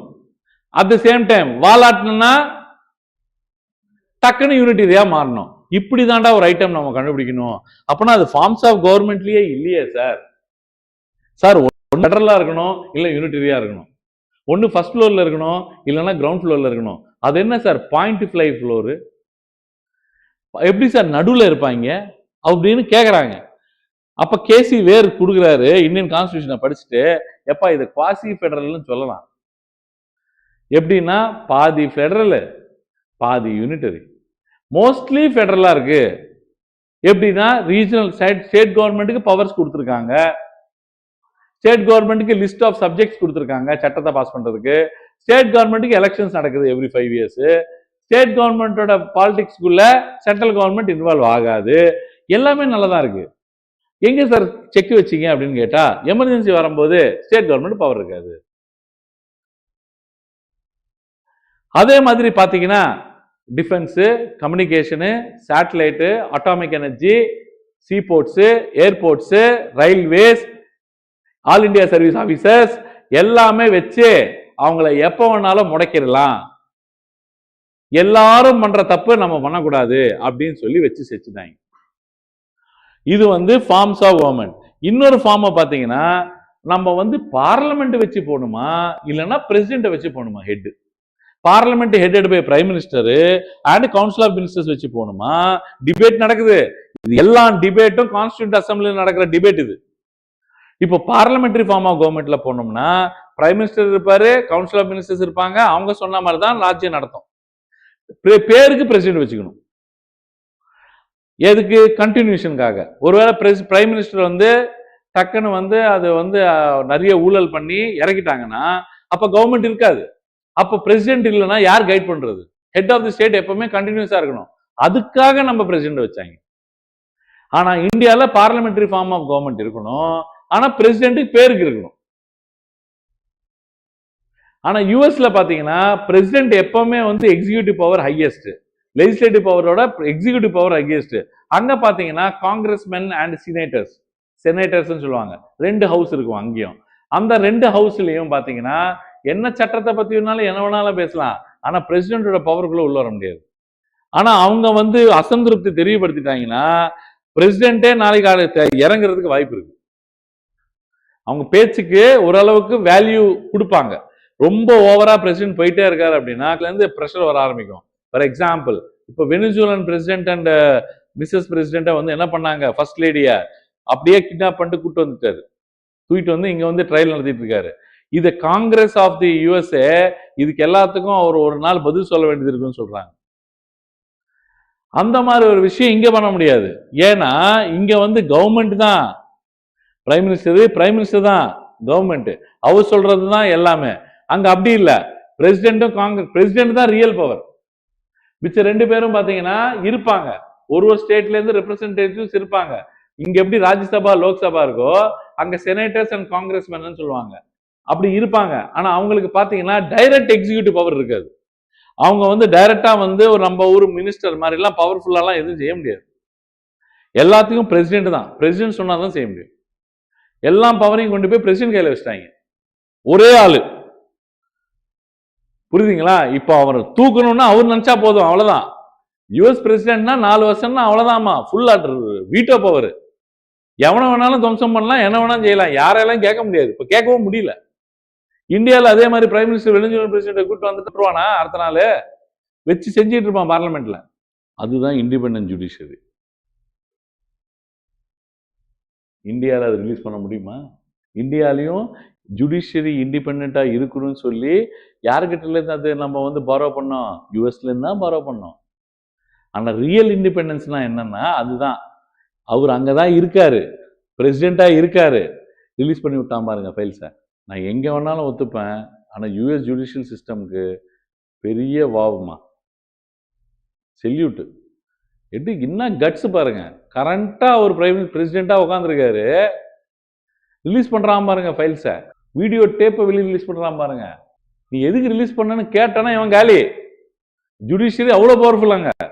புரியலையா உங்களுக்கு? நம்ம ஆளுங்க 5 பேரும் ஒரே தீர்ப்பு தராங்க பாருங்க அயோத்தியில. கேட்டா இண்டிபெண்ட் ஜுடிஷியரி. நான் ஹிந்து இல்லை, நான் முஸ்லீம் இல்லை, நியாயம் தர்மம்னு ஒன்று இருக்கு. நியாயம் தர்மம்னு ஒன்று இருக்கு. அதை நீங்க ஃபாலோ பண்ணலன்னா கான்ஸ்டிடியூஷனலிசம் இருக்காது. ஃபார்ம்ஸ் ஆஃப் கவர்மெண்ட்ல பிரசிடென்ஷியல்ல என்ன பாயிண்ட், பிரைம் மினிஸ்டர்ல என்ன பாயிண்ட்? சுபாஷ், லெஜிஸ்லேச்சருக்கு யார் ரெஸ்பான்சிபிள் இல்ல? Executive president. எக்ஸிகியூட்டிவ் வந்து பிரசிடென்ட், அவர் வந்து சம்பந்தமே இல்லை. லெஜிஸ்லேச்சர் எக்கேடாவது கெட்டு போட்டோம், நான் பண்றது நான் பண்ணுவேன், யாருக்கும் நான் பதில் சொல்ல தேவையில்லை. Nowhere in the world Russian பிரசிடென்ட்டுக்கும் யூஎஸ் பிரசிடென்ட்டுக்கும் பக்கத்துல ஈடா எவனாலையும் வர முடியாது. 2 பேர் என்ன வேணாலும் பண்ணலாம். புட்டினை வந்து கிராஸ் பண்ண சொல்லுங்க, ரஷ்யால கிராஸ் பண்ண அடுத்த செகண்ட் கேஜிபி காரன் முடிச்சு விட்டுருவான். புரியுதுங்களா? அடுத்தது யூஎஸ் பிரசிடென்ட்டை பண்ண சொல்லுங்க, ஏதாவது சிஏ காரன் முடிச்சு விட்டுருவான். புரியலையா உங்களுக்கு? கிரெம்லின்ல இருந்து கால் வரும், Kremlin defence head quarters, direct reporting to அங்க வந்து பென்டகன், எங்க யூஎஸ்ல Pentagon directly reporting to president. நீங்க ஏதாவது ஓவரா பேசுறீங்கன்னா செனட்டர் காணாம போயிடுவான் அடுத்த நாள். இப்படி வச்சிருப்பாங்க பவரை. எல்லா பாலிசிஸ்க்கும் ஆக்ட்ஸுக்கும் எல்லாம் constitutional independent in respect of its office. Constitutionally இண்டிபெண்டன்ட்னா என்ன அர்த்தம்? பிரசிடென்ட் நான் என்ன நினைக்கிறேனோ அதான் பண்ணுவேன். அவங்க என்ன பேசிட்டா என்ன? அவங்க எதுக்கு இருக்காங்கன்னா பில்லை பாஸ் பண்ணிட்டு இருப்பாங்க. அந்த பில் இவனுக்கு பிடிக்கலாம் கையெழுத்து பண்ண மாட்டான். இது கொண்டு வரலாமான்னு யோசிச்சிருக்காரு. இந்த அராஜகத்தை பார்த்திருக்காரு. எடுத்து தூக்கி போடு. பார்லிமெண்ட்ல கொண்டு வரணும்னா யூகே மாதிரி கொண்டு வரணும். யூகே மாதிரி கொண்டு வரணும். 2 ஹவுஸ், ராஜ்யசபா லோக்சபா. நம்ம ஆல்ரெடி அந்த பழக்கம் நம்மளுக்கு கவர்மெண்ட் ஆஃப் இந்தியா ஆக்ட் 1935ல இருக்கு. அப்பனா அதுவே பரவாயில்லடா பண்ணிட்டு சும்மா பேருக்கு நம்ம வந்து அங்க கிங் இருக்காங்க கண்டினியூஸா, குவீன் இருக்காங்க கண்டினியூஸா, அந்த மாதிரி ஒரு செரிமோனியல் ஹெட் நம்ம வந்து பிரசிடென்டா வைப்போம். அங்க கிங்கு குவீனு கண்டினியூஸா இருக்காங்கல்ல, இந்த நேம் ஆஃப் கிங், இந்த நேம் ஆஃப் குவீன், இப்படிதான் பண்றாங்க. நோட்லயும் அவங்க தான் இருப்பாங்க. கரெக்டா? அதுக்கு என்ன பண்றோம் நம்ம வந்து செரிமோனியல் ஹெட், ஒரு பேருக்கு ஒரு ஹெட், கையெழுத்துக்கு ஒரு ஹெட், ஒரு எல்லா இடத்துலயும் ஒரு ரிப்பப்ளிக் டே நடக்குதுன்னா ஒரு ஒரு பிரசிடென்ட் நடக்கணும் முன்னாடி. அப்புறம் என்ன பெரிய தூதுவர்கள்லாம் வந்தாங்கன்னா கை கொடுக்கணும். இதுக்கு ஒரு ஆளை வேணும் அப்படின்னு சொல்லிட்டு என்ன பண்ணிட்டாங்க, பிரசிடென்ட் கேட்டா அவருக்கு பாவம், அவருக்கு ஏதாவது ஒரு வேலை இருக்கணுன்றதுனால எல்லா சட்டமும் பாஸ் பண்ண அப்புறம் அவர்கிட்ட கையெழுத்து வாங்க அப்படின்னு வந்து அப்பதான் அது சட்டமா மாறும். President is also part of the parliament. Lok Sabha plus Rajya Sabha plus president is equal to parliament. பார்லிமெண்ட்னா பிரசிடென்ட்டா தனியா பிரிக்க கூடாது. பிரசிடென்ட்டுக்கு எந்த வேலையும் இல்லாதனால கண்டிப்பா ஒரு வருஷத்துல ஃபர்ஸ்ட் லோக்சபா செஷன் நடக்கும்போது, பார்லிமெண்ட் திறக்கும்போது வந்து ஒரு வாட்டி பேச சொல்லுங்க. அப்புறம் ஜெனரல் எலெக்ஷன்ஸ் முடிஞ்சோன்னு ஒரு வாட்டி வந்து பேச சொல்லுங்க. அப்பதான் அவங்க இருக்காங்கன்னு நிறைய பேருக்கு தெரிய வரும் அப்படின்னு வந்து பிரசிடென்ட்டை வச்சிருக்காங்க. புரியுதுங்களா? யூஎஸ் பிரசிடென்ட் மாதிரி நம்ம வைக்கணும்னு என்னைக்குமே யோசிக்கல. ஏன்னா அது சர்வாதிகாரத்துக்கு ஈடா போயிடும். சர்வாதிகாரத்துக்கு ஈடா போயிடும். மக்கள் தேர்ந்தெடுக்கப்பட்டு அமைச்ச மினிஸ்டர்ஸ்க்கு எம்பிஸ்க்கு மரியாதை இருக்கணும் அப்படின்றது. அப்பதான் மக்கள் கிட்ட பவர் இருக்கும்னு சொன்னாங்க. அங்க வந்து பிரசிடென்ட் வந்து எலெக்ஷன் ப்ரொசீஜரே வேற. புரியுதுங்களா? மக்களால தான், ஆனா வந்து ஃபுல் பவர் எடுத்து கொடுத்துடுறாங்க. அப்புறம் 4 வருஷத்துக்கு ஒரு கிங் எலெக்ட் பண்ண மாதிரி. Unlimited powers. No elections, ruler of the country has unlimited powers. Non constitutional government மாதிரி ஆயிருது. கான்ஸ்டிடியூஷனே இருந்தாலும் நான் கான்ஸ்டிடியூஷனல் கவர்மெண்ட். அவர் அன்லிமிட்டெட் பவர்ஸ். யாராலையும் கேள்வி கேட்க முடியாது. யார? President, US president. அதனால அது வேணான்னு சொல்லி Westminster form of parliament, UK parliament ஸ்டைல தான் நம்ம வந்து பாரோ பண்ணி நம்ம வந்து கான்ஸ்டிடியூஷனை எஸ்டாப்ளிஷ் பண்ணியிருக்கோம். ஸ்லோவா போறேன். நெக்ஸ்ட் கிளாஸுக்கு இன்னும் கொஞ்சம் பேஸ் இன்க்ரீஸ் பண்ணுவேன். நெக்ஸ்ட் கிளாஸுக்கு இன்னும் இன்க்ரீஸ் பண்ணுவேன். லாஸ்ட் கிளாஸஸ்லாம் வரும்போதெல்லாம் பார்த்தீங்கன்னா சர சர சர சர சர சர சரன்னு ஓடும். பிரசிடென்ட் எது பண்ணாலும் யாருக்கும் சம்மந்தம் இல்லை, பண்ணிட்டு போயிட்டே இருக்க வேண்டியதுதான். ஒரு வாட்டி எலெக்ட் ஆயிட்டாருன்னா சர்வாதிகாரம் தான். இப்போ நான் எக்ஸ்பிளைன் பண்றேன் பாருங்க. பிரசிடென்ஷியல் சிஸ்டம்ல சிங்கிள் எக்ஸிக்யூட்டிவ் தான். ரியல், நாமினல் அந்த மாதிரி யாரும் இருக்க மாட்டாங்க. இந்தியாவில் ரியல் பார்த்தீங்கன்னா பிரைம் மினிஸ்டர், நாமினல் பார்த்தீங்கன்னா பிரசிடென்ட். செரிமோனியல் அலங்காரத்துக்காக இருக்கிறவர் தான் பிரசிடென்ட். ரியல் இருக்கிறது டெஃபேக்டோ டெஜூரேன்னு சொல்லுவாங்க. டெஃபேக்டோனா ரியல் பவர் இருக்கிறது பிரைம் மினிஸ்டர், டெஜூரேனா வந்து பிரசிடென்ட் பை லா. இங்க வந்து dual executive, real and nominal. எங்க? பார்லிமெண்ட்ரியில வந்து இங்க வந்து நான் ரெஸ்பான்சிபிலிட்டி. அவங்க ஆக்ஷன்ஸ்க்கு they are not responsible to anybody. யாருக்கும் அவங்க பதில் சொல்ல வேண்டிய அவசியம் இல்லை. ஒரு வாட்டி எலெக்டட் ஆயிட்டாங்கன்னா அவங்க என்ன வேணாலும் பண்ணலாம். 4 வருஷம் வரைக்கும் அடிச்சு துவம்சம் பண்ணலாம். அடுத்த பாத்தீங்கன்னா இங்க வந்து collective responsibility. Prime minister and council of ministers எல்லாருமே சேர்ந்து செஞ்ச மாதிரி கணக்கு. பிரைம் மினிஸ்டரே செஞ்சாலும் கவுன்சில் ஆஃப் மினிஸ்டர்ஸும் சேர்ந்து செஞ்ச மாதிரி. They sail in the same ship. அவங்க எல்லாருமே ஒரே படகுல தான் போயிட்டு இருப்பாங்க. முழுகுனாலும் ஒரே வாட்டி முழுகுவாங்க. ஒரு எக்ஸாம்பிள், ஃபினான்ஸ் மினிஸ்டர் பட்ஜெட்டை வந்து ப்ரொனவுன்ஸ் பண்றாங்க. அப்புறம் பட்ஜெட்டை பாஸ் பண்றதுக்கு அவங்க பார்ட்டிக்காரங்களே சப்போர்ட் பண்ணலாம்னு வச்சுக்கோங்களேன். ஆட்டோமேட்டிக்கா finance minister resign and automatically no confidence motion falls in உடனே பிரைம் மினிஸ்டர் ரிசைன் பண்ணி ஆகணும். அதே மாதிரி பிரைம் மினிஸ்டர் இறந்துட்டாருன்னா கம்ப்ளீட் சிஓஎம் வந்து டிசொல்யூஷன் ஆயிரும். புது மெஜாரிட்டி காட்டி திரும்பி புதுசாக தான் நீங்கள் என்ன பண்ண முடியும், புது ஆளை எலெக்ட் பண்ண முடியும். அப்புறம் செப்பரேஷன் ஆஃப் பவர், இங்கே வந்து ஃபியூஷன் ஆஃப் பவர். அங்கே செப்பரேஷன் ஆஃப் பவர் என்ன, செனேட்டர்ஸ் காங்கிரஸ்மேனுக்கெல்லாம் செப்பரேட்டாக பவர், பிரசிடென்ட்டுக்கு செப்பரேட் பவர், கிளியராக இருக்கும். இங்கே ஃபியூஷன் ஆஃப் பவர், இவங்க வந்து எக்ஸிக்யூட்டிவ் வந்து எங்கே உட்காடுறாங்க, லெஜிஸ்லேச்சரில் உட்காடுறாங்க. அங்கே லெஜிஸ்லேச்சரில் போயிட்டு பிரசிடென்ட் உட்கார மாட்டார், இவர் ஒயிட் ஹவுஸில் உட்காருவார், அவங்க கேபிட்டல் ஹில்ல உட்காருவாங்க. இங்கே வந்து பார்த்தீங்கன்னா லோக்சபால தான் லெஜிஸ்லேச்சர், அது சட்டமன்றம், பாராளுமன்றம், அதில் தான் யார் உட்கார்றா, எக்ஸிக்யூட்டிவ் ஹெட்டும் அங்கே தான் உட்கார்றாரு. ஸோ இங்கே வந்து ஃபியூஷன் செப்பரேட்டாக போய் உட்கார்ற மாதிரி கதை இல்லை. அப்புறம் political homogeneity not necessary, political homogeneity is necessary. அப்படின்னா ஒரே பார்ட்டி, இப்போ வந்து எக்ஸாக்ட்லி பார்த்தீங்கன்னா காங்கிரஸ்மேன் இவங்கெல்லாம் இப்போ சினேட்டர்ஸ்லாம் வேற வேற வேற பார்ட்டிலேருந்து ஜெயிச்சிருக்கலாம், ஆனால் இவர் தனியாக இவருக்கு எலெக்ஷன்ஸ் நடக்கும். புரியுதுங்களா? ஆப்போசிஷன் பார்ட்டிலேருந்து ஒருத்தர் நிற்பான், ரிப்பப்ளிக் பார்ட்டிலேருந்து, இந்த பக்கம் டெமோக்ராட்டிக் பார்ட்டிலேருந்து ஒருத்தங்க நிற்பாங்க. இவங்க ரெண்டு பேரும் போயிட்டு ஒரு ஸ்டேட்டா ஜெயிச்சுக்கிட்டே வருவாங்க. கடைசியில எல்லா ஸ்டேட்லயும் மெஜாரிட்டி யார் ஜெயிச்சாங்களோ அவங்க தான் என்ன ஆவாங்க, பிரசிடென்ட் ஆவாங்க. சினேட்டர்ஸ் எத்தனை பேர் இருக்காங்க, எந்த பார்ட்டில இருந்து வந்திருக்காங்க, எதுல இருந்து நாமினேட் ஆயிருக்காங்க, அதெல்லாம் தேவையே இல்லை. எத்தனை பேர் ஜெயிச்சாங்க, எத்தனை பேர் சப்போர்ட் கொடுத்தாங்க, அப்ப வந்து கவர்மெண்ட் ஃபார்ம் ஆனது அப்படின்னா இப்போ கவர்மெண்ட் தான். அதான் பொலிட்டிக்கல் ஹோமோஜினிட்டி. ஹோமோஜினிட்டினா சேம் பார்ட்டில இருந்து ஜெயிச்சவங்க அதிகமான ஆளுங்க இருந்தாதான் இங்க கவர்மெண்ட் ஃபார்ம் பண்ண முடியும். ஆனா அங்க அப்படி இல்லை. பிரசிடென்ட் எலெக்ட் ஆகிறதுக்கு கதை வேற, காங்கிரஸ்மேனுக்கும் செனட்டர்ஸ்க்கு கதை வேற. இங்க யாரு மோஸ்ட் ஆஃப் தி எம்பிஸ் வந்து ஜெயிச்சிருக்காங்களோ, எந்த பார்ட்டில இருந்து ஜெயிச்சிருக்காங்களோ அந்த எம்பிஸ் ஒரே பார்ட்டில இருந்து ஜெயிச்சிருந்தா அவங்க தான் பிரைம் மினிஸ்டர் ஆவாங்க. அங்க அப்படி இல்லை, எம்பிஸ் எங்க இருந்து வந்தாலும் பிரசிடென்ட் எலெக்ஷன் தனியா நடந்து பிரசிடென்ட் தனியா ஜெயிப்பார். லோயர் ஹவுஸ் வந்து பிக்ஸ்டு டேர்ம், அப்படின்னா மாறிக்கிட்டே இருக்கணும். இது வந்து 5 வருஷத்துக்கு ஒரு வாட்டி கலைஞ்சிடும். அங்க வந்து 5 வருஷத்துக்கு 4 வருஷத்துக்கு ஒரு வாட்டி மாறும், 2 வருஷத்துக்கு ஒரு வாட்டி இருக்கு. அது வந்து அப்பர் ஹவுஸ். அங்க நம்ம ராஜ்யசபா 2 வருஷத்துக்கு ஒரு வாட்டி இருக்குல்ல, அப்புறம் 6 வருஷமும் இருக்கலாம்ல ஒரு ஆளு, அந்த மாதிரி கணக்கெல்லாம் இருக்கும். காப்பி பண்ணிட்டீங்களா? மொத்தம் உங்களோட கான்ஸ்டிடியூஷனோட ஃபீச்சர்ஸ்ன்னு கேட்டாங்கன்னா 16 பாயிண்ட் எழுதலாம். முக்கியமான பாயிண்ட்ஸ் எக்ஸ்பிளைன் பண்ணுங்க. சில பாயிண்ட்ஸ் என்ன பண்றீங்க, மென்ஷன் பண்ணி விட்டுருங்க சப்ஹெட் போட்டு கீழே. ஃபீச்சர்ஸ் ஆஃப் தி கான்ஸ்டிடியூஷன் வந்துருச்சுன்னா லென்த்தியஸ்ட் ரிட்டன் கான்ஸ்டிடியூஷன் ஞாபகம் இருக்கும். நம்மளது தான் பெரிய கான்ஸ்டிடியூஷன், 445 ஆர்டிகல், 12 ஸ்கெட்யூல், கரெக்டா? அப்புறம் ரிஜிடிட்டி ஃபிளெக்சிபிலிட்டி ரெண்டுமே இருக்கு. அப்படின்னு என்ன அர்த்தம், சில கான்ஸ்டிடியூஷனல் ஃபீச்சர்ஸை ஈஸியாக மாற்ற முடியும், சில கான்ஸ்டிடியூஷனல் ஃபீச்சர்ஸை டஃப்பாக தான் மாற்ற முடியும். Constitutional amendment, inspiration from various sources, correct தானே? யூஎஸ்ஏலேருந்து ஃபண்டமெண்டல் ரைட்ஸும் அப்புறம் இண்டிபெண்டன்ட் ஜுடிஷியரியும் எடுத்துக்கிட்டோம், சுப்ரீம் கோர்ட்டும் எடுத்துக்கிட்டோம், சரிங்களா? அதுக்கப்புறம் நம்ம வந்து கனடாலேருந்து என்ன எடுத்துக்கிட்டோம், கனடாலேருந்து என்ன கண்டுபிடிச்சோன்னு சொல்லுங்க பார்ப்போம்.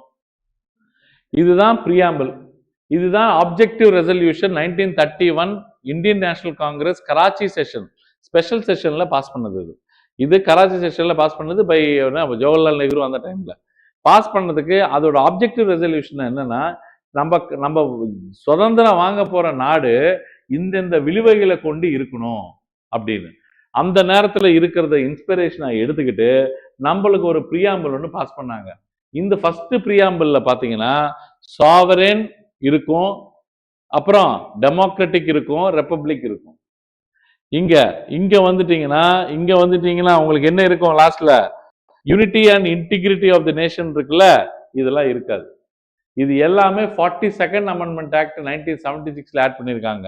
எது socialist, secular, unity and integrity of the nation. இது எல்லாமே எங்க எப்போ வந்து ஆட் பண்ணது, 42nd amendment act 1976. Indira Gandhi during the emergency period pass பண்ணாங்க. ஸோ இப்போ வந்து ப்ரியாம்பிள் வந்து ஃபர்ஸ்ட் பாஸ் பண்ண உடனே 1950ல ஃபர்ஸ்ட் பேஜ்ல கொண்டு வைக்கும் போது என்னென்னலாம் வந்து ஐடியல்ஸ் இருக்கணும்னு கேட்டானா, சாவரன் இருக்குல்ல, இந்தியா வந்து நோபடி, யாருமே வந்து நம்மளுக்கு சுப்ரீம் பவர் இல்லை, நம்ம தான் சுப்ரீம். அடுத்தது சோசியலிஸ்ட் அப்ப இல்லை, ஆனா சோசியலிஸ்ட் ஏன் சேர்க்கிறாங்கன்னா இந்திரா காந்தி ரஷ்யன் இன்ஃப்ளூயன்ஸால. ஸோ இந்தியாவில் வந்து எல்லாருமே சேமு, எல்லாம் சோசியலிசம் அதிகமாக இருக்கணும், எல்லாரையும் ஈக்குவலாக ட்ரீட் பண்ணணும் யாருமே வந்து கேபிட்டலிஸ்டிக் ஐடியாஸ் இருக்கக்கூடாது. பேங்க்ஸ் எல்லாம் நேஷனலைஸ் ஆக்கி விட்டாங்க. எல்லா பிரைவேட் பேங்க்கையும் என்ன பண்ணியிருக்காங்க 1969ல எல்லாத்தையும் நேஷனலைஸ் கவர்மெண்ட் பேங்காக மாற்றிட்டாங்க. அதை வந்து அப்படியாவது வந்து அதை வந்து ஜஸ்டிஃபை பண்ணுறதுக்காக சோஷலிஸ்ட்னு கொண்டு வராங்க. புரியுதுங்களா? அப்புறம் செக்யூலர், நோபடி இஸ் ஈக்குவல், சரி, no religion is away from the politics, all are equal before the politics. ஸ்டேட்டுக்கு எல்லா ரிலிஜனும் சம்மதமே, எல்லா ரிலிஜனும் சேம் தான், அதை சொல்றதுக்கு தான் secular. Democratic, all the representatives are elected through people only. ஜனநாயக நாடு. Republic, head of the state வந்து எலெக்டட். யார் head of the state? President. அவர் indirectly elected but elected. MLAs எம்பிஸை வச்சு தான் அவரை எலெக்ட் பண்றாங்க. ஆனா எம்எல்ஏஸ் எம்பிஸை யாரை எலெக்ட் பண்ணாங்க? நம்ம தான் பண்ணோம். பிரசிடென்ட்டுக்கு தேவையில்லாம எலெக்ஷன் நடத்தக்கூடாதுன்னு ஒரு பெரிய டிபேட்டே நடந்துச்சு. சார், இவர் வந்து நம்ம அங்கே எப்படி யூகேல குவீனு கிங் இருக்காங்களோ அதே மாதிரி நம்ம இங்கே வந்து நம்ம வைக்க முடியாதுன்றதுனால யாராவது ஒருத்தர் கண்டினியூட்டிக்காக ஒருத்தர் இருக்கணும் சார். ஒரு பெரியவர்னு ஒருத்தர் வீட்டில் இருக்கணும் சார். போஸ்ட் கொரியர்னு வந்தால் யார் சார் வாங்குறது? அடுத்தது ஜஸ்டிஸ், லிபர்ட்டி, ஈக்குவாலிட்டி, ஃபேட்டர்னிட்டி. ஜஸ்டிஸ்னா சாதாரணமாக நியாயத்தை தரது, தர்மத்தை தரது, நியாயமா இருக்கிறது. வெறும் சமூக நியாயம் மட்டும் இருந்தா பத்தாது, பொருளாதார நியாயமும் இருக்கணும்னாங்க. பொருளாதார நியாயம்னா எல்லாருக்குமே ஃபுட் செக்யூரிட்டி இருக்கணும், எல்லாருக்கும் சாப்பாடு இருக்கணும், பிடிஎஸ் இருக்கணும், ஃபுட் கார்பரேஷன் ஆஃப் இந்தியா வந்து எல்லாருக்குமே ஃபுட்டு தரணும், ரேஷன் ஷாப்ல மலிவான விலையில கொடுக்கணும், அப்பப்போ பொங்கலுக்கு 3000 ரூபாய் கொடுக்கணும், அப்புறம் போனஸ் எல்லாம் கொடுக்கணும், 5000 ரூபாய் கொடுக்கணும். இதெல்லாம் என்னது? Economic justice. நாளைக்கு நம்மளோட முதல்வர் பொருளாதார நீதி வழங்கும் முதல்வர். புரியுதாமா? சமூக நீதினா என்ன? எஸ்சிஸ் பார்த்துட்டு ஏதாவது சட்ட ரீதியாக பேசினா கூட அவரு போயிட்டு நம்ம வந்து அடிமை மாதிரி வாழ்றது, bonded slavery, bonded labour, child labour, இது எல்லாமே பார்த்தீங்கன்னா சமூக நீதி இல்லாத நாடுன்னு அர்த்தம். இதெல்லாம் இருக்கு அப்படின்னா வந்து அந்த நாடு உருப்படாதுன்னு அர்த்தம். அப்போ சமூக நீதியை வழங்குறதுக்காக தான் எஸ்சி/எஸ்டிஸ் ஆக்ட், சமூக நீதி வழங்குறதுக்காக தான் bonded labour act, child labour act, plantation labour act, mines act, abolition of zamindari act. இந்த ஆக்ட் எல்லாம் பாஸ் பண்ணது எதுக்குன்னா சமூக ஈக்குவாலிட்டி கொண்டு வரதுக்கு, சமூக நீதியை கொண்டு வரதுக்கு, சோஷியல் ஜஸ்டிஸ் கொண்டு வரதுக்கு. பொலிட்டிக்கல் ஜஸ்டிஸ், விமன் எல்லாம் வந்து பாலிடிக்ஸ்ல பார்ட்டிசிபேட்டே பண்ணக்கூடாது. எஸ்சிஸ்க்கு வந்து எங்க வீக்கர் செக்ஷன்ஸ்க்கு வந்து எங்க இருக்கக்கூடாது, பார்லிமெண்ட்டுக்கே வரக்கூடாது, அவங்க எம்எல்ஏ எம்பியே ஆகக்கூடாது. அதுக்காக தான் அவங்களுக்கு ரிசர்வேஷன் கொடுத்தது. அவங்களுக்கு ரிசர்வேஷன் கொடுத்ததே பொலிட்டிக்கல் ஜஸ்டிஸ் வரதுக்கு. உங்களுக்கு 1/3 ஆஃப் தி விமன் வந்து நல்லா கவனிங்கம்மா, 1/3 ஆஃப் தி விமன் வந்து லோக்கல் கவர்மெண்ட்ல பஞ்சாயத்து ராஜ்ல ரிசர்வேஷன் கொடுத்தது எதுக்குன்னா உங்களுக்கு பொலிட்டிக்கல் ஜஸ்டிஸ் கொடுக்கறதுக்கு. 50% ஆஃப் தி பாப்புலேஷன்ல இருந்து வெறும் 50% ஆஃப் தி இந்தியன் பாப்புலேஷன்னா 75 crore பாப்புலேஷன் யாரு? விமன். 75 crore பாப்புலேஷன்ல இருந்து ஒரு 10 எம்பி கூட போக மாட்டேங்கிறாங்க, ஒரு 10 எம்எல்ஏ கூட போக மாட்டேங்கிறாங்க. அப்படின்ற ஒரு கெட்ட பேர் இருக்கக்கூடாது, பொலிட்டிக்கல் ஜஸ்டிஸ் இருக்கணும்னு சொல்லி பொலிட்டிக்கல் ஜஸ்டிஸ். அப்புறம் லிபர்ட்டி. நம்ம இது வந்து ஆர்டிகல் 19ல வந்து நீங்க தெரியப்படுத்தலாம். எப்படின்னா என்ன தாட்ல இருக்கோ அதை எக்ஸ்பிரஸ் பண்ணலாம், என்ன எக்ஸ்பிரஸ் பண்றீங்களோ அது எழுத்தா கன்வெர்ட் பண்ணி பிரிண்ட் பண்ணலாம்.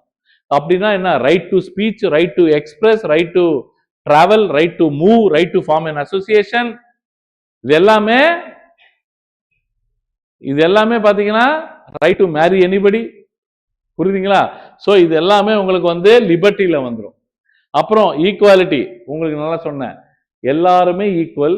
அந்த ஈக்குவல்லையும் ஈக்விட்டி இருக்கணும். அந்த ஈக்விட்டி தான் என்ன? எல்லாருமே ஈக்குவல் சார், ஆனா அதுல ஒருத்தர் வந்து ஹேண்டிகேப்டு சார், அவருக்கு மட்டும் நம்ம வந்து அதே லாவை அப்ளை பண்ண முடியாது, வேற லாவை போடணும் sir. Equality, equity. Fraternity, sense of brotherhood, எல்லாரையும் வந்து அண்ணன் தம்பிங்க மாதிரி பார்க்கறது, அந்த மாதிரி ஒரு ஃபீலிங். இது வந்து நம்ம வந்து we are enacted on the November 26, 1941. So values of the Indian Constitution. சாவரேன்னா என்ன மீனிங் எல்லாமே நோட் பண்ணிக்கோங்க. இப்போ வரைக்கும் நான் எக்ஸ்பிளனேஷன் கொடுத்தது இப்போ நீங்க நோட் பண்றீங்க. இந்த ஃபர்ஸ்ட் 3-4 கிளாஸ் வந்து ரொம்ப குரூஷியல். நான் ஸ்லோவா இருந்தாலும் ரொம்ப குரூஷியல். ஏன்னா இந்த வார்த்தைகளுக்கு அர்த்தம் புரியாம தான் டோட்டல் கான்ஸ்டிடியூஷன் நம்மளுக்கு புரிய மாட்டேங்குது, டோட்டல் இந்தியன் பாலிட்டி புரிய மாட்டேங்குது. இதுதான் வந்து இன்னைக்கு டாபிக்கு லாஸ்ட். ஆக்சுவலி ப்ரியாம்பிள் வந்து ஆப்ஜெக்டிவ் ரெசல்யூஷன் 1931 இன்ஸ்பயர் பண்ணி நம்ம வந்து இன்க்ளூட் பண்ணது. அதுல வேல்யூஸ் ஆஃப் தி இந்தியன் கான்ஸ்டிடியூஷனும் அதுதான் இருக்கும். நம்மளோட என்ன வந்து இந்த நாடு வந்து ஃப்ரீடம் ஃபைட்டர்ஸோட கனவு என்ன, ஏதோ கனவு கண்டு நம்ம வந்து இந்த நாட்டை உருவாக்கணும், அதை வந்து கடைசி வரைக்கும் அதை வந்து நிறுத்தணும்னா அது ப்ரியாம்பிள்ல நம்மளோட கான்ஸ்டிடியூஷனோட மெயின் ஜிஸ்ட் புரியணும் அப்படின்றதுக்காக தான் உருவாக்குனாங்க. ஆனா இன்னும் நம்ம ஆளுங்க இருக்காங்களே, இந்த ப்ரியாம்பிள் வந்து கான்ஸ்டிடியூஷன்ல பார்ட்டா நாட்டே பார்ட்டா அப்படின்னு ஒரு பஞ்சாயத்து இருக்கிறாங்க. ஏன்னா அமெண்ட்மெண்ட் பண்றதுக்கு இது வந்து கான்ஸ்டிடியூஷன்ல ஒரு பார்ட் இல்ல, இது ஒரு இண்டெக்ஸ் மாதிரி சும்மா ஒரு ஃப்ரண்ட் பேஜ் மாதிரிட்டாங்க. இல்ல இது பார்ட் ஆஃப் தி கான்ஸ்டிடியூஷன் அப்படின்னு சொல்லி கடைசியில ஜட்ஜ்மெண்ட் கொடுத்தாங்க. இப்போ பெருபாரிய versus Union of India case in Supreme Court 1960 என்ன சொன்னாங்கன்னா, ப்ரியாம்பிள் வந்து பார்ட் ஆஃப் தி கான்ஸ்டிடியூஷன் இல்ல, ப்ரியாம்பிள்ல வெறும் வந்து ஒரு ஆப்ஜெக்டிவ்ஸ் நம்மளோட நாட்டோட விளைவுகள் தெரியப்படுத்துறதுக்கு மட்டும்தான், அதுல வந்து ஒரு பவரோ இல்லைன்னா பவர் ஷேரிங்கோ இல்லைன்னா ஒருத்தருக்கு வந்து என்ன பவர்னு டிஃபைன் பண்றதோ ஒரு ரூலோ எதுவுமே அதுல இல்ல. ஸோ இதுல எல்லாமே ஐடியல்ஸ் ஆஃப் தி கான்ஸ்டிடியூஷன், ஒரு கான்ஸ்டிடியூஷன்ல என்னென்ன ஸ்பிரிட் இருக்குன்னு சொல்றதுக்கு தான் அப்படின்னு சொல்லி முடிச்சுட்டாங்க. அது கேசவானந்த பாரதி கேஸ் வந்து ரொம்ப லேண்ட்மார்க் ஜட்ஜ்மெண்ட் கேஸ். இந்த கேசவானந்த பாரதி கேஸை நீங்க பாலிட்டி லாஸ்ட் டே வரைக்கும் கேட்டுக்கிட்டே இருப்பீங்க. புரியுதுங்களா? லேண்ட்மார்க் ஜட்ஜ்மெண்ட் இது. இதுல preamble was not only very much a part of the constitution but it was of extreme importance சொல்லிட்டாரு. என்னன்னா ப்ரியாம்பிள் வந்து ரொம்ப ரொம்ப இம்பார்ட்டன்டான ஒரு எலிமெண்ட், அது கண்டிப்பாக பார்ட் ஆஃப் தி கான்ஸ்டிடியூஷன் தான் அப்படின்னு வந்து லேண்ட்மார்க் ஜட்ஜ்மெண்ட் கொடுத்துட்டாங்க. இது திரும்பி எல்ஐசி ஆஃப் இந்தியா கேஸ் 1995ல அது திரும்பி கன்ஃபார்ம் பண்றாங்க, ப்ரியாம்பிள் கண்டிப்பாக பார்ட் ஆஃப் தி கான்ஸ்டிடியூஷன் தான். சோ இப்ப ப்ரியாம்பிள் வந்து பார்ட் ஆஃப் தி கான்ஸ்டிடியூஷனா not a part of the constitution question வந்துச்சுன்னா இந்த 3 கேஸும் தெரியணும் உங்களுக்கு. இந்த 3 கேஸும் எழுதிதான் நீங்க என்ன சொல்லணும், preamble is a part of the constitution conclude பண்ணணும். புரியுதுங்களா? அப்படி சொல்லும் போது கொஞ்சம் ப்ரியாம்பிளை பத்தி மேல அந்த ஆப்ஜெக்டிவ் ரெசல்யூஷன் அதெல்லாம் எழுதி கொஞ்சம் அப்படியே கன்க்ளூட் பண்றதெல்லாம் பண்ணிக்கணும். அதுக்கப்புறம் கரண்ட் ஒப்பீனியன் வரும்போது, இப்ப இருக்கிற ஒப்பீனியன் வரும்போது கிளியர் லைன் பாருங்க. இது வந்து neither a source of power. நான் என்ன சொன்னேன், நல்ல இம்பார்ட்டன்டான பாயிண்ட்மா. நெய்தர் அப்படின்னா கண்டிப்பாக இது சோர்ஸ் ஆஃப் பவர் இல்ல. நான் என்ன சொன்னேன், இதுல இருந்து எந்த பவரும் டிஃபைன் பண்ணல, இதுல எந்த ஒரு ரூல்ஸும் ரெகுலேஷன்ஸும் இல்ல, அதனாலதான் இது கான்ஸ்டிடியூஷன்ல பார்ட் இல்ல அப்படின்னு மாதிரி எங்க சொன்னாங்க, Berubari versus Union of India கேஸ்ல. ஆனா அடுத்தது என்ன சொல்றான், இது ஸ்பிரிட் இருக்கு அதுல வந்து கண்டிப்பாக அதுல வந்து பேசிக் எலிமெண்ட் வந்து சென்டிமெண்ட் வந்து ப்ரியாம்பிள்ல தான் இருக்கு, அதுதான் நம்ம கனவு கண்ட நாடு, அந்த ஸ்பிரிட் இருந்தாதான் அந்த ரூலுக்கு வந்து அழகு வரும், அப்பதான் அந்த கான்ஸ்டிடியூஷனலிசம் வரும் அப்படின்றான். என்ன வரும், கான்ஸ்டிடியூஷனலிசம் வரும் அப்படின்றான். So not a prohibition. ஒருத்தரோட பவரை வந்து குறைக்கிற மாதிரியோ இல்லைன்னா ஒருத்தரோட பவருக்கு கொடுக்கிற மாதிரியோ கண்டிப்பாக ப்ரியாம்பிள் உபயோகப்படாது, அது நம்மளுக்கு தெரியும். ஆனா விழுவைகள் எதுல இருக்கு, ப்ரியாம்பிள்ல தான் இருக்கு. புரியுதா? ப்ரியாம்பிள்ல தான் இருக்கு. இட் இஸ் நான் ஜஸ்டிகபிள்னா என்ன, ஏன்னா இதுல எந்த பவரும் இல்ல. இப்போ சிஎம்க்கு ஒரு பவரை கொடுத்தாங்க, சிஎம்க்கு ஒரு பவரை கொடுத்து சிஎம் அதை மிஸ்யூஸ் பண்ணாரு, அது வந்து இஸ் ஆன்சரபிள் பிஃபோர் த லா. புரியுதுங்களா? பிரசிடென்ட் வந்து தப்பான சட்டத்தை ப்ரொமல்கேட் பண்ணிட்டாரு, ஆர்டினன்ஸ், அந்த இதுல வரலனாலும் ஏதோ ஒரு கிரிமினலா ஏதோ ஒன்று செய்யறாரு, கண்டிப்பா இஸ் ஆன்சரபிள் டு தி லா. நான் ஜஸ்டிகபிள்னா என்ன, இந்த ப்ரியாம்பிள் எடுத்துட்டு போயிட்டு இந்த ப்ரியாம்பிளை வந்து நம்ம ஃபாலோ பண்ணல, இதுல இருக்கிறத வந்து கரெக்டா மென்ஷன் பண்ணி நான் வந்து ஒரு விஷயத்த செய்யல அப்படின்னா அது நாளைக்கு சட்ட ரீதியாக ஆக்ஷன் எடுக்க முடியாது, ஜுடிஷியரி கிட்ட போக முடியாது, ஒரு கோர்ட்ல கேஸ் போட முடியாது, ஏன்னா இதுல எதுவுமே டிஃபைன் பண்ணல. அதனால நான் justifiable in nature. Preamble is a part of the constitution but has no legal effect. என்னது? No legal effect. லீகலா டைரக்டிவ் பிரின்சிபல்ஸ் எப்படி நான் ஜஸ்டிகபிள், அது எப்படின்னா டைரக்டிவ் பிரின்சிபல்ஸ்னா நான் அடுத்தது வரும்போது சொல்றேன், 36ல இருந்து 51 வரைக்கும் இருக்கும். அது எப்படின்னா B.R. அம்பேத்கர் என்ன ஒரு விஷனோட அதை ஆட் பண்ணிருக்காருன்னா, டாக்டர் B.R. அம்பேத்கர் ஒரு விஷன், நம்மளுக்கு புதுசா வந்த இண்டிபெண்டன்ட் இந்தியாவுக்கு சட்ட ரீதியாக என்னென்ன சட்டங்களை பாஸ் பண்ணணும், எதை நோக்கி பாஸ் பண்ணணும் அப்படின்னு ஒரு கைடன்ஸ் கொடுக்கறதுக்காக டைரக்டிவ் பிரின்சிபிள்ஸா உள்ள வச்சாங்க. புரியுதுங்களா? அதை வச்சுதான் நம்ம நிறைய கைடன்ஸை வச்சுக்கிட்டு நிறைய சட்டங்களை உருவாக்கினாங்க நம்ம முன்னோர்கள். அது நான் ஜஸ்டிகபிள். ஒருவேளை யாராவது எஸ்டாப்ளிஷ்மெண்ட் ஆஃப் வில்லேஜ் பஞ்சாயத்துன்னு இருக்கும் ஆர்டிகல் 40ல டைரக்டிவ் பிரின்சிபிள்ஸ்ல, அதுக்குன்னு பஞ்சாயத்து ராஜா பாஸ் பண்ணாங்க. பஞ்சாயத்து ராஜ் பாஸ் பண்ணாம இருந்தாலும் இந்த மாதிரி பாஸ் பண்ணவே இல்லைன்னு நீங்க கோர்ட்டுக்கு போக முடியாது. ஏன்னா அது கைடன்ஸ். பிரியாம்பலும் கைடன்ஸ். ஒருத்தரை பார்த்தா அந்த டாக்குமெண்ட் இது கிட்டத்தட்ட பகவத்கீதை எப்படியோ, பைபிள் எப்படியோ, குரு கிரந்த் சாஹிப் எப்படியோ, எப்படி குரான் எப்படியோ, பிரியாம்பிள் அப்படி. சட்டத்தை ஃபாலோ பண்ணலன்னா வச்சு செய்யலாம். ஆனா குரானை ஃபாலோ பண்ணலன்னா என்ன செய்ய முடியும்? பகவத்கீதையில கிருஷ்ணர் சொன்னது கேட்கலன்னா யாரையாவது பிடிச்சி ஜெயில போட முடியுமா? புரியுதா? அப்பனா அதுக்கு லீகல் எஃபெக்ட் இருக்கா? இல்ல. அப்ப பிரியாம்பலுக்கு என்ன இருக்காது? லீகல் எஃபெக்ட் இருக்காது. ஆனா என்ன இருக்கும்? மோரல் வேல்யூ இருக்கும். என்ன வேல்யூ இருக்கும்? விழுவைகள் இருக்கும், மோரல் வேல்யூ இருக்கும். புரியுதுன்னு நினைக்கிறேன். So preamble part of the கான்ஸ்டிடியூஷனா, not a part of the கான்ஸ்டிடியூஷனா? Part of the constitution. ஜஸ்டிகபிளா, நான் ஜஸ்டிகபிளா? Non justiciable. லீகல் எஃபெக்டா, நான் லீகல் எஃபெக்டா? No legal effect. புரியுதா? மோரல் வேல்யூஸா, லீகல் வேல்யூஸா? Moral values. கிளியர். அப்படியே பேசிக் ஸ்ட்ரக்சர்னா என்னன்றது காப்பி பண்ணிக்கோங்க. நான் அடுத்த கிளாஸ்ல எக்ஸ்பிளைன் பண்றேன்.